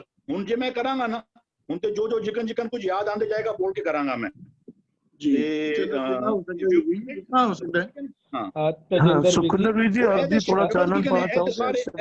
ਇਹ ਸਾਰੇ ਮੈਂ ਕਹਾਂ ਜਿਹੜੇ ਸ਼ਲੋਕ ਨੇ ਸਾਰੇ ਮੈਂ ਕਹਾਂ ਹਰਵਿੰਦਰ ਵੀਰ ਜੀ, ਹਰਵਿੰਦਰ ਵੀਰ ਜੀ ਆਪਾਂ ਹਰਵਿੰਦਰ ਵੀਰ ਜੀ ਅੱਜ ਸ਼ਬਦ ਨਹੀਂ ਕਰਨਾ, ਆਪਾਂ ਸ਼ਬਦ ਦੇ ਨਾਲ ਧੱਕਾ ਨਾ ਕਰੀਏ। ਆਪਾਂ ਸ਼ਬਦ ਆ ਗਿਆ ਬਿਲਕੁਲ ਠੀਕ ਹੈ, ਨਹੀਂ ਬਿਲਕੁਲ ਗਲਤ ਹੈ। ਆਪਾਂ ਅੱਜ ਸ਼ਬਦ ਦੇ ਡਿਸਕਸ ਨਹੀਂ ਕਰਨਾ। ਇਹ ਸ਼ਬਦ ਇਸ ਤਰ੍ਹਾਂ ਥੋੜੀ ਵੀ ਆਪਾਂ ਇੱਕ ਮਿੰਟ, ਇਹ ਸ਼ਬਦਾਂ ਵਿੱਚ ਬਹੁਤ ਸਾਰਾ ਸਾਨੂੰ ਸਤਿਗੁਰੂ ਜੀ ਮੱਤ ਦਿੰਦੇ, ਅਸੀਂ ਉਹ ਸ਼ਬਦ ਨੂੰ ਜਸਟਿਸ ਕਰਨਾ। ਅਸੀਂ ਬੜੇ ਪਿਆਰ ਦੇ ਨਾਲ ਕਈ ਅਸੀਂ ਟਾਈਮ ਲਗਾ ਕੇ ਇਹਨੂੰ ਪਹਿਲਾਂ ਆਪ ਸਮਝਣਾ ਹੈ, ਬਹੁਤ ਧਿਆਨ ਦੇ ਨਾਲ, ਫਿਰ ਅਸੀਂ ਸਮਝਾਉਣ ਦੀ ਕੋਸ਼ਿਸ਼ ਕਰਾਂਗੇ। ਪਹਿਲਾਂ ਅਸੀਂ ਆਪਾਂ ਅੱਜ ਬਹੁਤ ਵੱਡਾ ਇਹ ਸ਼ਬਦ ਬਹੁਤ ਵੱਡਾ ਹੈ ਤੇ ਅੰਕਲ ਜੀ ਜਿਤਨਾ ਸਮਝਣਾ ਚਾਹੁੰਦੇ ਨਾ ਉਹ ਸਾਨੂੰ ਇੰਡੀਕੇਟ ਕਰ ਦੇਣ, ਕਿਉਂਕਿ ਇਹ ਬਹੁਤ ਹੀ ਵੱਡਾ ਹੈ। ਤੇ ਜਿੱਥੋਂ ਦੀ ਲੈ ਕੇ ਜਿੱਥੇ ਤੱਕ ਅੰਕਲ ਜੀ ਨੂੰ ਸਮਝਣਾ ਚਾਹੁੰਦੇ ਨੇ ਇੱਕ ਵਾਰ ਸਾਨੂੰ ਇੰਡੀਕੇਟ ਕਰ ਦੇਣ ਤਾਂ ਕਿ ਅਸੀਂ ਇੱਕ ਵਾਰ ਪੜ੍ਹ ਲਈਏ ਥੋੜਾ ਬਹੁਤ ਜਿਹੜਾ ਹੈ। सिर्फ अंकल जी ने इतनी गल शेयर करना चाहना अंकल जी ਜਿਹੜਾ ਇਸ ਸ਼ਬਦ ਦੇ ਵਿੱਚ ਲਫ਼ਜ਼ ਆ ਰਿਹਾ ਨਾ ਕਾਮਣੀ ਗੁਰਬਾਣੀ ਕਾਮਣੀ ਉਸ ਇਸਤਰੀ ਨੂੰ ਆਖਦੀ ਹੈ ਜਿਹੜੀ ਸ਼ਰਮ ਤੇ ਸੁਰਤ ਰੂਪੀ ਬਾਬੁਲ ਤੇ ਉਹਦੀ ਆਪਣੀ ਮਾਂ ਦੇ ਘਰ ਪਲਦੀ ਹੈ। ਗੁਰਬਾਣੀ ਦਾ ਸ਼ਬਦ ਆਂਦਾ ਨਾ ਮਾਤਾ ਮਤ ਪਿਤਾ ਸੰਤੋਖ ਸੱਤ ਭਾਈ ਕਰੇ ਵਸੇ, ਉਹਦੇ ਵਿੱਚ ਅੱਗੇ ਜਾ ਕੇ ਆਖਦੇ ਨੇ ਸ਼ਰਮ ਸੁਰਤ ਦੋਏ ਸਸੁਰ ਪਏ, ਅੱਗੇ ਕਹਿੰਦੇ ਨੇ ਕਰਨੀ ਕਾਮਣ ਕਰ ਮੰਨ ਲੈ। ਇਹ ਜਿਹੜਾ ਲਫ਼ਜ਼ ਆ ਰਿਹਾ ਨਾ ਜੇ ਲੋੜ ਹੈ ਵਰ ਕਾਮਣੀ, ਇਹ ਉਸ ਕਰਨੀ ਕਾਮਣ ਦੀ ਗੱਲ ਚੱਲ ਰਹੀ ਹੈ। ਉਹ ਹੁਣ ਵਰ ਚਾਹੁੰਦੀ ਹੈ। ਕਹਿੰਦੇ ਨੇ ਤੂੰ ਸਤਿਗੁਰੂ ਰੂਪੀ ਵਰ ਚਾਹੁੰਦੀ ਹੈ। ਤੇਰਾ ਜਿਹੜਾ ਖਸਮ ਹੈ ਮਨ, ਉਹ ਆਪਣੀ ਮਨ ਦੇ ਮੱਤ ਵਿੱਚ ਹੋ ਕੇ ਅੰਨਾ ਹੋਇਆ ਪਿਆ। ਕਹਿੰਦੇ ਤੂੰ ਚਾਹੁੰਦੀ ਹੈ ਕਿ ਤੂੰ ਸਤਿਗੁਰੂ ਤੂੰ ਖਸਮ ਆਪਣਾ ਚਾਹੁੰਦੀ ਹੈ ਕਿ ਤੇਰਾ ਖਸਮ ਇਹ ਸੱਚ ਸਭਨਾ ਦਾ ਖਸਮ ਤੈਨੂੰ ਪ੍ਰਾਪਤ ਹੋਵੇ, ਹਨਾ। ਕਹਿੰਦੇ ਉਹਦੇ ਨਾਲ ਤੂੰ ਕੀ ਕਰ, ਸਾਡੀ ਕਾਮਣੀ ਨੂੰ ਕਹਿ ਰਹੇ ਨੇ ਤੂੰ ਸਤਿਗੁਰ ਸੇਵੈ ਤਾਹੀ, ਤੂੰ ਸਤਿਗੁਰੂ ਦੀ ਸੇਵਾ ਕਰਨੀ ਸਟਾਰਟ ਕਰ। ਜਿਹੜੇ ਸਾਡਾ ਧਿਆਨ ਹੈ ਨਾ, ਜਿਹੜਾ ਸਾਡਾ ਧਿਆਨ ਹੈ ਉਸ ਨੂੰ ਆਖਦੇ ਨੇ ਧਨ, ਸਾਡੀ ਸੁਰਤ ਨੂੰ ਧਨ ਆਖਦੇ ਨੇ ਤੇ ਸਾਡੇ ਮਨ ਨੂੰ ਵਰ ਆਖਦੇ ਨੇ। ਵਰ ਗੁਰਬਾਣੀ ਚ ਆਖਦੇ ਜੇ ਲੋੜ ਹੈ ਵਰ ਕਾਮਣੀ, ਸਾਡੀ ਸੁਰਤ ਨੂੰ ਸਮਝਾਇਆ ਜਾ ਰਿਹਾ ਹੈ। ਅਸੀਂ ਚਾਹੁੰਦੇ ਹਾਂ ਨਾ ਸਾਡਾ ਧਿਆਨ ਖਰਾਬ ਹੈ, ਸਾਡੇ ਵਿਚਾਰ ਸਾਡਾ ਸੁਭਾਅ ਖਰਾਬ ਹੈ। ਅਗਰ ਅਸੀਂ ਹੁਣ ਚਾਹੁੰਦੇ ਹਾਂ ਕਿ ਸਾਡਾ ਸੁਭਾਅ ਸਾਡੇ ਵਿਚਾਰ ਸਾਡਾ ਸੁਭਾਅ ਰੂਪੀ ਸਾਡਾ ਖਸਮ ਸਾਡੀ ਦੁਨਿਆਵੀ ਤੌਰ ਤੇ ਵੀ ਸਾਡੇ ਪਤੀ ਦੇ ਨਾਲ ਜਾਂ ਸਾਡੀ ਪਤਨੀ ਨਾਲ ਸਾਡੀ ਕਿਉਂ ਨਹੀਂ ਬਣਦੀ, ਪਤਾ ਕਿਉਂ ਨਹੀਂ ਬਣਦੀ? ਸਾਨੂੰ ਸਿਰਫ ਉਹਨਾਂ ਦਾ ਸੁਭਾਅ ਨਹੀਂ ਪਸੰਦ ਹੁੰਦਾ। ਅਸੀਂ ਰਹਿਣਾ ਚਾਹੁੰਦੇ ਹਾਂ ਇੱਕ ਦੂਜੇ ਦੇ ਨਾਲ, ਸਿਰਫ ਸਾਨੂੰ ਸੁਭਾਅ ਨਹੀਂ ਪਸੰਦ ਇੱਕ ਦੂਜੇ ਦਾ, ਸੁਭਾਅ ਕਰਕੇ ਲੜਾਈਆਂ ਹੁੰਦੀਆਂ। ਇੱਥੇ ਵੀ ਉਹੀ ਗੱਲ ਕਰ ਰਹੇ ਨੇ, ਸਾਡੇ ਸੁਭਾਅ ਨੂੰ ਸਾਡੇ ਵਿਚਾਰਾਂ ਨੂੰ ਹੀ ਮਨ ਆਖਿਆ ਜਾਂਦਾ ਹੈ, ਔਰ ਸਾਡੇ ਸੁਭਾਅ ਸਾਡੇ ਵਿਚਾਰਾਂ ਨੂੰ ਹੀ ਧਨ ਆਖਿਆ ਪੀਰ ਆਖਿਆ ਜਾਂਦਾ, ਪੀਰ ਵਰ ਆਖਿਆ ਜਾਂਦਾ ਹੈ। ਔਰ ਸਾਡੇ ਧਿਆਨ ਨੂੰ ਹੀ ਕਾਮਣੀ ਆਖਿਆ ਜਾਂਦਾ ਹੈ ਤੇ ਧਨ ਆਖਿਆ ਜਾਂਦਾ ਹੈ। ਇਹ ਇਸ ਰਿਲੇਟਿਡ ਸ਼ਬਦ ਹੈ। ਸ਼ਬਦ ਔਖਾ ਨਹੀਂ ਹੈ, ਲੇਕਿਨ ਆਪਾਂ ਹੋਰ ਇਸ ਤਰ੍ਹਾਂ ਦੇ ਸਾਨੂੰ ਜੇ ਦੇਖੋ ਵਰ ਕਾਮਣੀ ਸਮਝ ਆ ਗਈ ਨਾ ਤਾਂ ਅਸੀਂ ਹੌਲੀ ਹੌਲੀ ਫਿਰ ਬਾਕੀ ਵੀ ਸਮਝ ਸਕਦੇ ਹਾਂ। ਲੇਕਿਨ ਅਸੀਂ ਪਹਿਲਾਂ ਨਾ ਇਹ ਵਰ ਤੇ ਕਾਮੜ ਦੀ ਅਸੀਂ ਡੈਫੀਨੇਸ਼ਨ ਚੰਗੀ ਤਰ੍ਹਾਂ ਸਮਝ ਲਈਏ, ਸਾਨੂੰ ਸਾਰੇ ਸ਼ਬਦ ਹੌਲੀ ਹੌਲੀ ਸਮਝ ਆ ਜਾਣਗੇ। ਬਾਕੀ ਸ਼ਬਦ ਵਿੱਚ ਦੇਖੋ ਉਸ ਤਰ੍ਹਾਂ ਹੀ ਹੈ, ਸਤਿਗੁਰ ਸਾਚ ਮਿਲੇ। ਸੱਚ ਨੂੰ ਜਦੋਂ ਅਸੀਂ ਮਿਲਣਾ ਚਾਹੁੰਦੇ ਹਾਂ ਤਾਂ ਕੀ ਕਰਾਂਗੇ? ਸਤਿਗੁਰ ਸੇਵਣਾ ਸ਼ੁਰੂ ਕਰਾਂਗੇ, ਸਤਿਗੁਰੂ ਨੂੰ ਸੇਵਣਾ ਸ਼ੁਰੂ ਕਰ ਦਾਂਗੇ। ਜੈ ਭਾਵੈ, ਸਤਿਗੁਰੂ ਨੂੰ ਪਸੰਦ ਕਰ ਰਹੇ ਹਾਂ ਅਸੀਂ, ਸਤਿਗੁਰੂ ਰੂਪੀ ਵਰ ਨੂੰ ਪਸੰਦ ਕਰ ਰਹੇ ਹਾਂ। ਜੈ ਭਾਵੈ, ਅਸੀਂ ਪਸੰਦ ਕਰ ਰਹੇ ਹਾਂ ਵੀ ਮੇਰੀ ਕਾਮਣ ਜਿਹੜਾ ਮੇਰਾ ਧਿਆਨ ਰੂਪੀ ਸਿੱਖ ਹੈ ਨਾ, ਉਹ ਪਸੰਦ ਕਰ ਰਿਹਾ ਵੀ ਮੈਨੂੰ ਨਾ ਸਤਿਗੁਰੂ ਰੂਪੀ ਵਰ ਮਿਲੇ, ਮੇਰਾ ਜਿਹੜਾ ਸੁਭਾਅ ਹੈ ਨਾ, ਮੇਰਾ ਜਿਹੜਾ ਸੁਭਾਅ ਬਦਲ ਜਾਵੇ। ਕਹਿੰਦੇ ਨੇ ਤੂੰ ਇਹ ਪਸੰਦ ਕੀਤਾ, ਲੈ ਹੁਣ ਤੂੰ ਸਤਿਗੁਰੂ ਦੀ ਸੇਵਾ ਆਰੰਭ ਕਰਤੀ। ਕਹਿੰਦੇ ਨੇ ਠਾਕੁਰ ਹੱਥ ਵਡਾਈਏ ਜੈ ਭਾਵੈ ਤੇ ਤੂੰ ਪਸੰਦ ਕੀਤਾ ਵੀ ਤੈਨੂੰ ਚੰਗਾ ਸੁਭਾਅ ਪਸੰਦ ਚਾਹੀਦਾ ਵੈ, ਤੈਨੂੰ ਮਿਲ ਗਿਆ। ਤੂੰ ਸਤਿਗੁਰੂ ਦੀ ਸੇਵਨਾ ਸ਼ੁਰੂ ਕੀਤਾ, ਸਤਿਗੁਰੂ ਰੂਪੀ ਚੰਗਾ ਸੁਭਾਅ ਸਤਿਗੁਰੂ ਰੂਪੀ ਵਰ ਤੈਨੂੰ ਪ੍ਰਾਪਤ ਹੋ ਗਿਆ। ਇਹਦੇ ਨਾਲ ਕਹਿੰਦੇ ਨੇ ਬਾਣੀ ਬਿਰਲੋ ਵਿਚਾਰ ਸੀ ਜੇ ਕੋ ਗੁਰਮੁਖ ਹੋਏ। ਫਿਰ ਕਹਿੰਦੇ ਇਹ ਖੇਡ ਕੀ ਦੀ? ਕਹਿੰਦੇ ਜਿਹੜਾ ਵੀ ਪਸੰਦ ਕਰੇਗਾ ਉਹ ਵਿਰਲਾ ਬਣ ਜਾਏਗਾ। ਜਿਹੜਾ ਵੀ ਇਸ ਬਾਣੀ ਦੀ ਵਿਚਾਰ ਕਰੇਗਾ ਉਹ ਬਿਰਲਾ ਬਣ ਜਾਏਗਾ। ਜਿਹੜਾ ਵੀ ਸਤਿਗੁਰੂ ਰੂਪੀ ਵਰ ਨੂੰ ਪਸੰਦ ਕਰੇਗਾ, ਜੋ ਚਾਹੇਗਾ ਵੀ ਮੇਰਾ ਸੁਭਾਅ ਸਤਿਗੁਰੂ ਜੀ ਵਰਸੇ ਸੁਭਾਅ ਵਾਲਾ ਹੋ ਜਾਏ, ਸਤਿਗੁਰੂ ਜੀ ਦੇ ਗੁਣਾ ਵਾਲਾ ਮੈਨੂੰ ਵਰ ਪ੍ਰਾਪਤ ਹੋ ਜਾਏ, ਭਾਵ ਮੇਰਾ ਸੁਭਾਅ ਬਣ ਜੇ, ਉਹ ਬਿਰਲਾ ਬਣ ਜਾਏਗਾ, ਭਾਵ ਉਹ ਉਸ ਨੂੰ ਵਰ ਪ੍ਰਾਪਤ ਹੋ ਜਾਏਗਾ। ਇਸ ਨੂੰ ਕਹਿੰਦੇ ਨੇ ਪਰ ਪਾਇਆ ਅਬਨਾਸ਼ੀ, ਜਿਹਨੂੰ ਕਹਿੰਦੇ ਨੇ ਨਾ ਵਿਆਹ ਹੋਆ ਮੇਰੇ ਬਾਬੂਲਾ, ਗੁਰਮੁਖੇ ਹਰ ਪਾਇਆ। ਇੱਥੇ ਵੀ ਆਖਰ ਨੇ ਬਾਣੀ ਬਿਰਲੋ ਵਿਚਾਰ ਸੀ ਜੇ ਕੋ ਗੁਰਮੁਖ ਹੋਏ। ਸਾਨੂੰ ਅੰਦਰ ਜਿਹੜਾ ਸਾਡੇ ਵਸ ਦਾ ਖਸਮ ਹੈ, ਸਾਡਾ ਜਿਹੜਾ ਵਰ ਹੈ ਉਹ ਪ੍ਰਾਪਤ ਹੋ ਜਾਂਦਾ ਹੈ। ਹਮਕਰ ਸਾਜਨ ਆਏ ਹੋ ਜਾਂਦਾ ਹੈ, ਪਰ ਹੁੰਦਾ ਕਦੋਂ ਹੈ? ਸਭ ਤੋਂ ਪਹਿਲਾਂ ਜੈ ਭਾਵੈ, ਠਾਕੁਰ ਹੱਥ ਵਡਿਆਈਆਂ ਹੈ, ਠਾਕੁਰ ਦੇ ਹੱਥ ਇਹ ਗੁਣਾ ਰੂਪੀ ਸੁਭਾਅ ਰੂਪੀ ਚੰਗੇ ਰੂਪੀ ਵਰ ਕਾਮਣ ਹੈ। ਲੇਕਿਨ ਕੀ ਮਿਲੇਗਾ ਕਿਸ ਨੂੰ? ਜੈ ਭਾਵੈ। ਜਿਹੜੀ ਵੀ ਕਾਮਣ ਇਸਤਰੀ ਭਾਵ ਜਿਹੜਾ ਵੀ ਸਾਡੇ ਅੰਦਰ ਜਦੋਂ ਵੀ ਸਾਡਾ ਧਿਆਨ ਸਤਿਗੁਰੂ ਜੀ ਦੇ ਗਿਆਨ ਵਿੱਚ ਜਾਏਗਾ ਤਾਂ ਸਾਨੂੰ ਸਤਿਗੁਰੂ ਜੀ ਦੇ ਗਿਆਨ ਰੂਪੀ ਵਰ ਪ੍ਰਾਪਤ ਹੋ ਜਾਏਗਾ।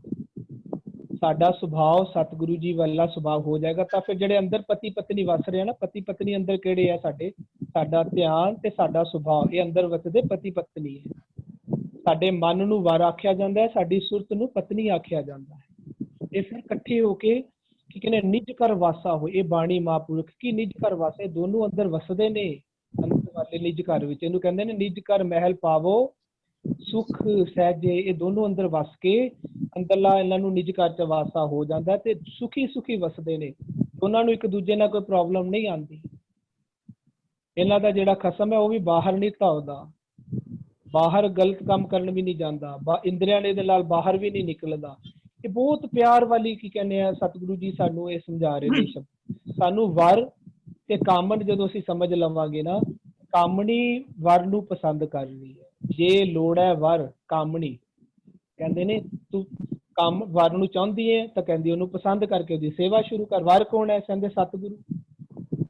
ਤੇ ਵਰ ਸਤਿਗੁਰੂ ਦੀ ਮੱਤ ਲੈਣੀ ਕਿਸ ਨੇ ਹੈ? ਮਨ ਨੇ। ਮਨ ਨੇ ਆਪਣਾ ਸੁਭਾਅ ਸਤਿਗੁਰੂ ਜੀ ਵਰਗਾ ਕਰਨਾ ਹੈ। ਸਾਡੇ ਸੁਭਾਅ ਨੂੰ ਮਨ ਆਖਿਆ ਜਾਂਦਾ ਹੈ, ਸਾਡੇ ਧਿਆਨ ਨੂੰ ਅੰਦਰ ਦੀ ਪਤਨੀ ਆਖਿਆ ਜਾਂਦਾ ਹੈ। ਹਾਂਜੀ ਵੀਰ ਜੀ, ਇਹ ਦੋ ਪੰਕਤੀਆਂ ਦਾ ਇੱਕ ਵਾਰੀ ਮੈਨੂੰ ਫੇਰ ਸਮਝਾ ਦਿਓ ਜਰਾ। ਦੋ ਪੰਕਤੀਆਂ ਦੇ ਨਾ, ਵੀਰਾ ਵੀਰਾ ਕਰ ਰਹੀ ਵੀਰ ਪਹਿ ਬਹਿਰਾਏ, ਵੀਰ ਚਲੇ ਕਰ ਆਪਣੇ ਬਹਿਣ ਵੀਰੇ ਜਲ ਜਾਏ।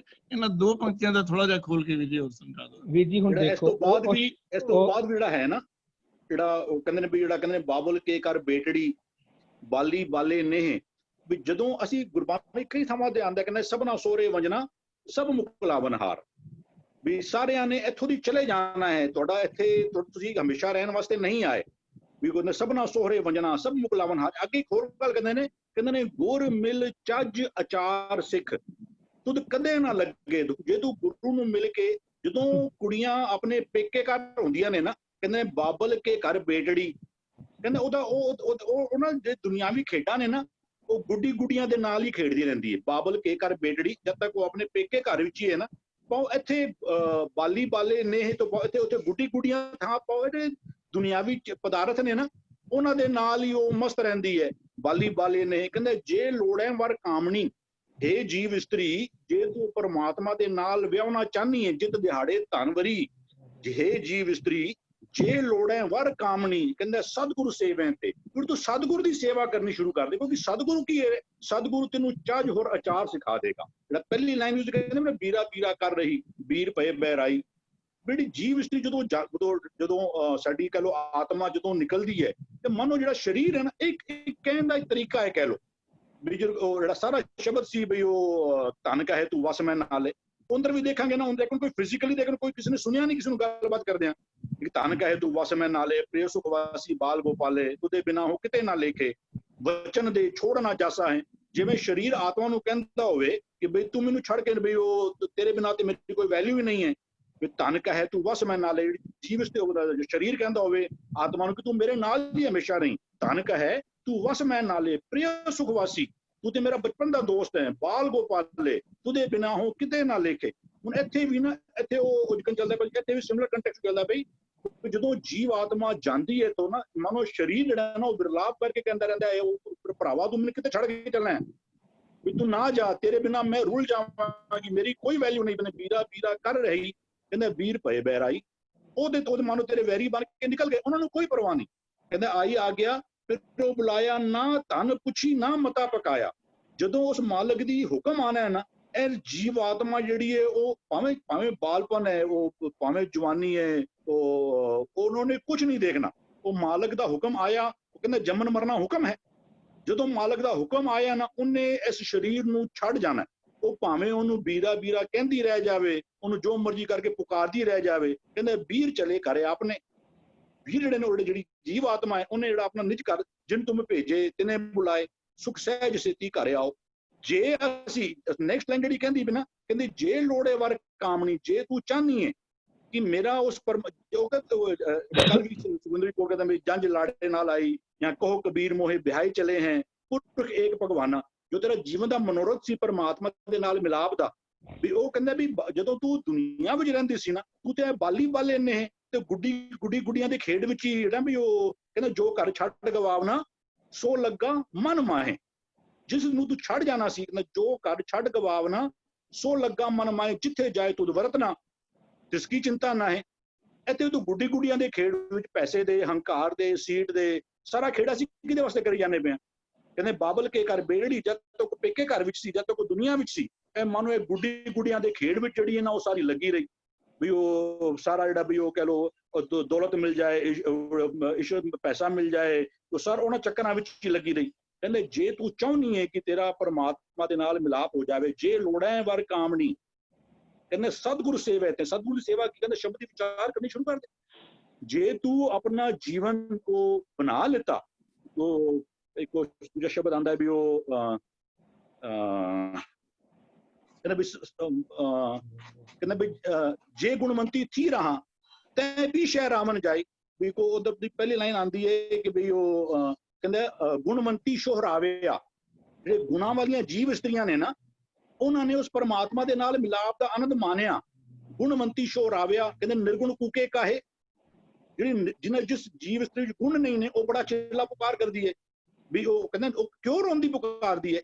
कहते गुणवंती शोहराविया निर्गुण कूके काहे, कहते जे गुणवंती थी रहे तै भी शह रावण जाए। जे तू भी गुण धारण कर ले जिंदगी अंदर ते तू भी जिहड़ा वो परमात्मा के नाल मिलाप का आनंद मान सकनी है। इत्थे भी कहते बीरा बीरा कोई जिहड़ा जो जीव आ बेटर इस तू अपने इत्थे रहंदियां तू अपना कहते सब कुछ जीवत को व्यवहार भी उन्हें भी इस तो बाद तू मंगेगा ना, कहते अब के कहिए नाम ना मिली, फिर ते हुण सहो जीड़े भारी जियो, तेनू किते दा लेखा जोखा देना पेगा। इत्थे मेरे ख्याल नाल गल चलदी पई ना भी वो एक मानो एक डायलॉग बिटवीन दी जीवात्मा एंड दी शरीर, सेम है डायलॉग जिहड़ा शायद पहली पातशाह दा शब्द सी, धन कहे तू वस मैं नाले प्रिय सुखवासी बाल गोपाले। हुण सारा इट इज कह लो एक तरीका है समझाने दा सन। आई डोंट नो बट मैं कितना अपने पॉइंट को क्लैरिफाई कर सकें। जी ਵੀਰ ਜੀ ਧੰਨਵਾਦ, ਬਹੁਤ ਵਧੀਆ ਵਿਚਾਰ ਆਈ ਹੈ ਸੁਖਿੰਦਰ ਵੀਰ ਜੀ।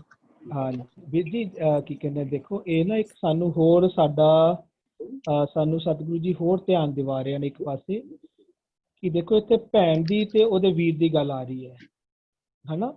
ਤੇ ਜਦੋਂ ਦੁਨਿਆਵੀ ਤੌਰ ਤੇ ਵੀ ਅਸੀਂ ਦੇਖਦੇ ਹਾਂ ਤਾਂ ਜਦੋਂ ਕੀ ਕਹਿੰਦੇ ਇੱਕ ਜੀਵ ਇਸਤਰੀ ਜੀ ਦਾ ਵਿਆਹ ਇੱਕ ਇਸਤਰੀ ਜੀ ਦਾ ਵਿਆਹ ਹੋ ਰਿਹਾ ਹੁੰਦਾ ਹੈ ਨਾ, ਤਾਂ ਉਹ ਆਪਣਾ ਜਿਹੜੇ ਪੇਕੇ ਘਰ ਵਾਲੇ ਜਿਹੜੇ ਉਹਦੇ ਭਰਾ ਵਾ ਉਹਨੂੰ ਛੋੜ ਕੇ ਜਾਂਦੀ ਹੈ। ਤੇ ਜਾਂਦੀ ਕਿਹੜੇ ਭਰਾਵਾਂ ਦੇ ਕੋਲ ਹੈ, ਜਿਹੜੇ ਪਤੀ ਦੇ ਭਰਾਵਾਂ ਦੇ ਕੋਲ ਤੇ ਉਹਨਾਂ ਦੇ ਭਰਾਵਾਂ ਦੇ ਕੋਲ ਚਲੇ ਜਾਂਦੀ ਹੈ। ਪੇਕੇ ਘਰ ਵਾਲੇ ਭਰਾ ਛੱਡਨੇ ਪੈਂਦੇ। ਗੁਰਬਾਣੀ ਵੀ ਇੱਥੇ ਆਖਦੀ ਹੈ ਜਦੋਂ ਸਾਨੂੰ ਕਹਿੰਦੇ ਨੇ ਨਾ ਜਿਹੜਾ ਤੇਰਾ ਵਿਆਹ ਹੋਣਾ ਉਹਦੇ ਵਿੱਚ ਜਿਹੜੇ ਸਾਡੇ ਕੀ ਕਹਿੰਦੇ ਭਰਾ, ਗੁਰਬਾਣੀ ਭਰਾ ਵੀ ਦੱਸਦੀ ਹੈ, ਭਰਾ ਦੀ ਡੈਫੀਨੇਸ਼ਨ ਵੀ ਦਿੰਦੀ ਹੈ ਕਿ ਗੁਰਬਾਣੀ ਭਰਾ ਕਿਸ ਨੂੰ ਆਖਦੀ ਹੈ। ਕਹਿੰਦੇ ਨੇ ਮਾਤਾ ਮਤ, ਪਿਤਾ ਸੰਤੋਖ, ਅੱਗੇ ਆਖਦੀ ਹੈ ਸੱਤ ਭਾਈ ਉੱਚੇ ਆਚਰਣ ਨੂੰ, ਸੱਤ ਰੂਪੀ ਭਾਈ ਉੱਚੇ, ਸੱਤ ਨੂੰ ਕਹਿੰਦੇ ਨੇ ਉੱਚਾ ਆਚਰਣ, ਉੱਚੇ ਆਚਰਣ ਨੂੰ ਭਰਾ ਬੋਲਦੀ ਹੈ ਗੁਰਬਾਣੀ, ਭਾਈ ਬੋਲਦੀ ਹੈ। ਹੁਣ ਇਹ ਕਿਹੜੀ ਭਰਾ ਜਿਹੜਾ ਕੀ ਕਹਿੰਦੇ ਜਿਹੜਾ ਵੀਰਾ ਵੀਰਾ ਕਰ ਰਹੇ ਵੀਰ ਪਏ ਬਹਿਰਾਏ, ਕਿਹੜੇ ਭਰਾ ਬੇਗਾਨੇ ਹੋ ਗਏ ਬਹਿਰਾਏ ਹੋ ਗਏ।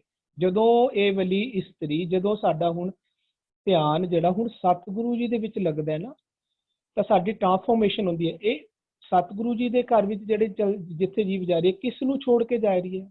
ਜੇ ਸਤ ਉੱਚੇ ਆਚਰਣ ਨੂੰ ਭਰਾ ਬੋਲਦੀ ਹੈ ਤੇ ਜਦੋਂ ਸਾਡਾ ਮਨ, ਜਦੋਂ ਅਸੀਂ ਸਤਿਗੁਰੂ ਜੀ ਦੀ ਸਿੱਖਿਆ ਨਹੀਂ ਲੈਂਦੇ, ਭਾਵ ਕੂੜ ਵਿੱਚ ਜੀਂਦੇ ਆ, ਭਾਵ ਦੁਰਮਤ ਵਿੱਚ ਜੀਵਨ ਬਤੀਤ ਕਰ, ਉਦੋਂ ਸਾਡਾ ਭਾਈ ਕਿਹੜੇ ਹੁੰਦੇ ਨੇ, ਮਾੜਾ ਆਚਰਣ। ਜੇ ਉੱਚਾ ਆਚਰਣ ਸਾਡੇ ਭਰਾ ਉਦੋਂ ਹੁੰਦੇ ਆ ਜਦੋਂ ਅਸੀਂ ਮਾਤਾ ਨੂੰ ਮਤ ਨੂੰ ਮਾਤਾ ਬਣਾਉਂਦੇ ਆ ਸਤਿਗੁਰੂ ਜੀ ਦੀ, ਤੇ ਸੰਤੋਖ ਨੂੰ ਪਿਤਾ ਬਣਾਉਂਦੇ ਆ, ਤਾਂ ਸਾਡਾ ਭਾਈ ਕਿਹੜਾ ਹੁੰਦਾ, ਉੱਚਾ ਆਚਰਣ, ਸੱਤ ਭਾਈ। ਤੇ ਜਦੋਂ ਅਸੀਂ ਦੁਰਮਤ ਨੂੰ ਮਾਂ ਬਣਾਉਂਦੇ ਹਾਂ ਤੇ ਤ੍ਰਿਸ਼ਨਾ ਨੂੰ ਪਿਓ ਬਣਾਉਂਦੇ ਹਾਂ, ਜਿਸ ਨੂੰ ਆਖਦੇ ਨੇ ਇਹ ਸੰਤੋਖ ਤੋਂ ਉਲਟ, ਤੇ ਸਾਡਾ ਭਾਈ ਕਿਹੜੇ ਹੁੰਦੇ ਨੇ, ਮਾੜਾ ਆਚਰਣ, ਮੰਦੇ ਅਮਲ, ਅਵਗੁਣ, ਇਹ ਸਾਡੇ ਭਾਈ ਹੁੰਦੇ ਨੇ। ਇਸ ਨੂੰ ਕਹਿੰਦੇ ਨੇ ਮਾੜੇ ਆਚਰਣ ਵਾਲੇ ਕੰਮ, ਉਹ ਸਾਡੇ ਭਾਈ, ਉਹ ਛੋੜ ਕੇ ਜਾਣਾ ਪੈਂਦਾ ਹੈ। ਮਾੜੇ ਆਚਰਣ ਨੂੰ ਛੱਡਣਾ ਹੀ ਪੈਂਦਾ ਹੈ ਅਗਰ ਤੁਸੀਂ ਚਾਹੁੰਦੇ ਹੋ ਵਰ ਪ੍ਰਾਪਤ। ਸਾਨੂੰ ਸਮਝਾ ਜਾ ਕਹਿੰਦੇ ਨੇ ਅਗਰ ਤੁਸੀਂ ਚਾਹੁੰਦੇ ਹੋ ਕਿ ਤੁਹਾਡਾ ਸੁਭਾਅ ਚੰਗਾ ਬਣੇ, ਚੰਗੇ ਸੁਭਾਅ ਰੂਪੀ ਤੁਹਾਡਾ ਵਰ ਤੁਹਾਨੂੰ ਪ੍ਰਾਪਤ ਹੋ ਜਾਵੇ, ਸਤਿਗੁਰੂ ਜੀ ਦੀ ਮੱਤ ਰੂਪੀ ਵਰ ਤੁਹਾਨੂੰ ਪ੍ਰਾਪਤ ਹੋ ਜਾਵੇ, ਤਾਂ ਤੁਹਾਨੂੰ ਮਾੜੇ ਆਚਰਣ ਰੂਪੀ ਭਰਾ ਨੂੰ ਛੱਡ ਕੇ ਹੀ ਜਾਣਾ ਪਵੇਗਾ। ਉਹ ਵਾਲਾ ਭਰਾ ਬੇਗਾਨਾ ਤੁਹਾਨੂੰ ਕਰਨਾ ਹੀ ਪਏਗਾ। ਇੱਥੇ ਵੀ ਕਹਿ ਰਹੇ ਨੇ ਵੀਰ ਪਏ ਬਹਿਰਾਏ, ਉਹ ਵੀਰ ਛੋੜ ਕੇ ਹੀ ਜਾਂਦੀ ਹੈ ਭੈਣ, ਮਾੜੇ ਆਚਰ। ਇਹ ਸਾਨੂੰ ਦੁਨਿਆਵੀ ਐਗਜ਼ਾਮਪਲ ਲੈ ਰਹੇ ਲੇਕਿਨ ਸਮਝਾ ਅੰਦਰ ਦੀ ਖੇਡ ਰਹੇ ਨੇ। ਕਹਿੰਦੇ ਨੇ ਅਗਰ ਅਸੀਂ ਚਾਹੁੰਦੇ ਹਾਂ ਕਿ ਸਾਨੂੰ ਪਤੀ ਪ੍ਰਮਾਤਮਾ ਪ੍ਰਾਪਤ ਹੋ ਜਾਵੇ, ਤਾਂ ਕਹਿੰਦੇ ਨੇ ਭਰਾ ਛੱਡ ਕੇ ਜਾ, ਮਾਂ ਪਿਓ ਛੋੜ ਕੇ ਜਾ। ਕਿਹੜੇ ਮਾਂ ਭਰਾ ਛੱਡ ਕੇ ਜਾਣੇ, ਮਾੜਾ ਆਚਰਣ। ਤੇ ਅਸੀਂ ਜਦੋਂ ਸ਼ਰਮ ਸੁਰਤ ਸਤਿਗੁਰੂ ਜੀ ਦੀ ਮੱਤ ਵਿੱਚ ਨਹੀਂ ਟਿਕਾਉਂਦੇ, ਤਾਂ ਇਹ ਮਾਂ ਪਿਓ ਦੇ ਘਰ ਚੰਗੀ ਆਚਰਣ ਰੂਪੀ ਇਸਤਰੀ ਪੈਦਾ ਨਹੀਂ ਹੁੰਦੀ ਜਿਹਦਾ ਸਤਿਗੁਰੂ ਨਾਲ ਵਿਆਹ ਹੋਣਾ। ਸਾਨੂੰ ਮਾੜੇ ਆਚਰਣ ਰੂਪੀ ਭਰਾ ਨੂੰ ਛੱਡ ਕੇ ਜਾਣਾ ਪੈਂਦਾ। ਉਹ ਅਵਸਥਾ ਉਰੇ ਦੱਸ ਰਹੇ ਆ ਵੀ ਜਦੋਂ ਸਾਨੂੰ ਵਰ ਪ੍ਰਾਪਤ ਹੋਏਗਾ, ਨਿਜ ਘਰ ਵਿੱਚ ਵਾਸਾ ਸਾਡਾ ਦੋਨਾਂ ਦਾ ਹੋਏਗਾ ਧਨ ਤੇ ਪਿਰ ਦਾ। ਉੱਥੇ ਜਿਹੜੇ ਸਾਡਾ ਪਹਿਲਾ ਜਿਹੜਾ ਸਾਡਾ ਭਰਾ ਸੀ ਨਾ, ਭੈਣ ਭਰਾ ਸੀ, ਉਹਨਾਂ ਨੂੰ ਛੱਡਣਾ ਪਏਗਾ ਮਾੜੇ ਆਚਰਣ ਰੂਪੀ। ਇਸ ਬਿਲਕੁਲ ਬੜੇ ਪਿਆਰੀ ਅੰਦਰ ਦੀ ਅਵਸਥਾ ਸਤਿਗੁਰੂ ਜੀ ਬਿਆਨ ਕਰ ਰਹੇ ਹਨ। ਔਰ ਸਾਨੂੰ ਇਸ ਤਰ੍ਹਾਂ ਹੀ ਨਾ ਇੱਕ ਇੱਕ ਕਰਕੇ ਆਪਣੇ ਜਿਹੜੇ ਟਰਮਸ ਗੁਰਬਾਣੀ ਦੇ ਜਦੋਂ ਅਸੀਂ ਨੋਟ ਕਰਦੇ ਜਾਵਾਂਗੇ ਨਾ, ਨੋਟ ਕਰਦੇ ਜਾਵਾਂਗੇ, ਫਿਰ ਇੱਕ ਇੱਕ ਕਰਕੇ ਸਾਨੂੰ ਇਹ ਕਲੈਰਿਟੀ ਹੁੰਦੀ ਜਾਏਗੀ ਵੀ ਗੁਰਬਾਣੀ ਭਾਈ ਕਿਹਨੂੰ ਬੋਲਦੀ ਹੈ, ਸੱਤ ਨੂੰ। ਸੱਤ ਭਾਈ ਕਰੇ ਵਿਸੇ ਕੇ ਸਾਨੂੰ ਨੋਟ ਕਰਦੇ ਜਾਣਾ ਚਾਹੀਦਾ ਇਹ ਗੱਲਾਂ। ਤੇ ਮਾਤਾ ਨੂੰ ਮਤ ਕਿਹਨੂੰ ਮਾਤਾ ਨੂੰ ਮਤ ਬੋਲਦੀ ਹੈ, ਪਿਤਾ ਨੂੰ ਸੰਤੋਖ ਬੋਲਦੀ ਹੈ। ਤੇ ਸ਼ਰਮ ਸੁਰਤ ਦੇ ਘਰ ਜਿਹੜੀ ਇਸਤਰੀ ਕੁੜੀ ਪੈਦਾ ਹੁੰਦੀ ਉਹਨੂੰ ਉੱਚੀ ਸੁਕਰਣੀ ਮਤ ਕਹਿੰਦੇ ਨੇ, ਕਰਨੀ ਕਾਮਨ ਕਹਿੰਦੇ ਨੇ। ਇਹ ਸਾਨੂੰ ਆਪਣੇ ਇਹ ਨੋਟ ਕਰਕੇ ਬਾਰ-ਬਾਰ ਇਹ ਯਾਦ ਕਰਨੇ ਰਹਿਣਾ, ਤੁਕਾਂ ਯਾਦ ਕਰਨੀਆਂ ਚਾਹੀਦੀਆਂ। ਉਸ ਕਰਕੇ ਸਾਨੂੰ ਇਹ ਤੁਕਾਂ ਦ੍ਰਿੜ ਹੋ ਜਾਣਗੀਆਂ, ਫਿਰ ਗੁਰਬਾਣੀ ਦੇ ਅਰਥ ਕਰਨੇ ਆਸਾਨ ਹੋ ਜਾਣਗੇ। ਇਹ ਤਰੀਕਾ ਵੈ ਸਾਡਾ ਗੁਰਬਾਣੀ ਦੇ ਅਰਥ ਕਰਨ ਦਾ। ਹਾਂਜੀ ਜੀ ਵੀਰ ਜੀ, ਧੰਨਵਾਦ। ਮੈਂ ਇੱਕ ਵਾਰੀ ਫਤਿਹ ਦੀ ਸਾਂਝ ਕਰਕੇ ਇੱਥੇ ਰਿਕਾਰਡਿੰਗ ਰੋਕ ਰਿਹਾ। ਵਾਹਿਗੁਰੂ ਜੀ ਕਾ ਖਾਲਸਾ, ਵਾਹਿਗੁਰੂ ਜੀ ਕੀ ਫਤਿਹ, ਕਿਉਂਕਿ ਕੁਝ ਇੰਪੋਰਟੈਂਟ ਡਿਸਕਸ਼ਨ ਹੈਗੀ ਹੈ।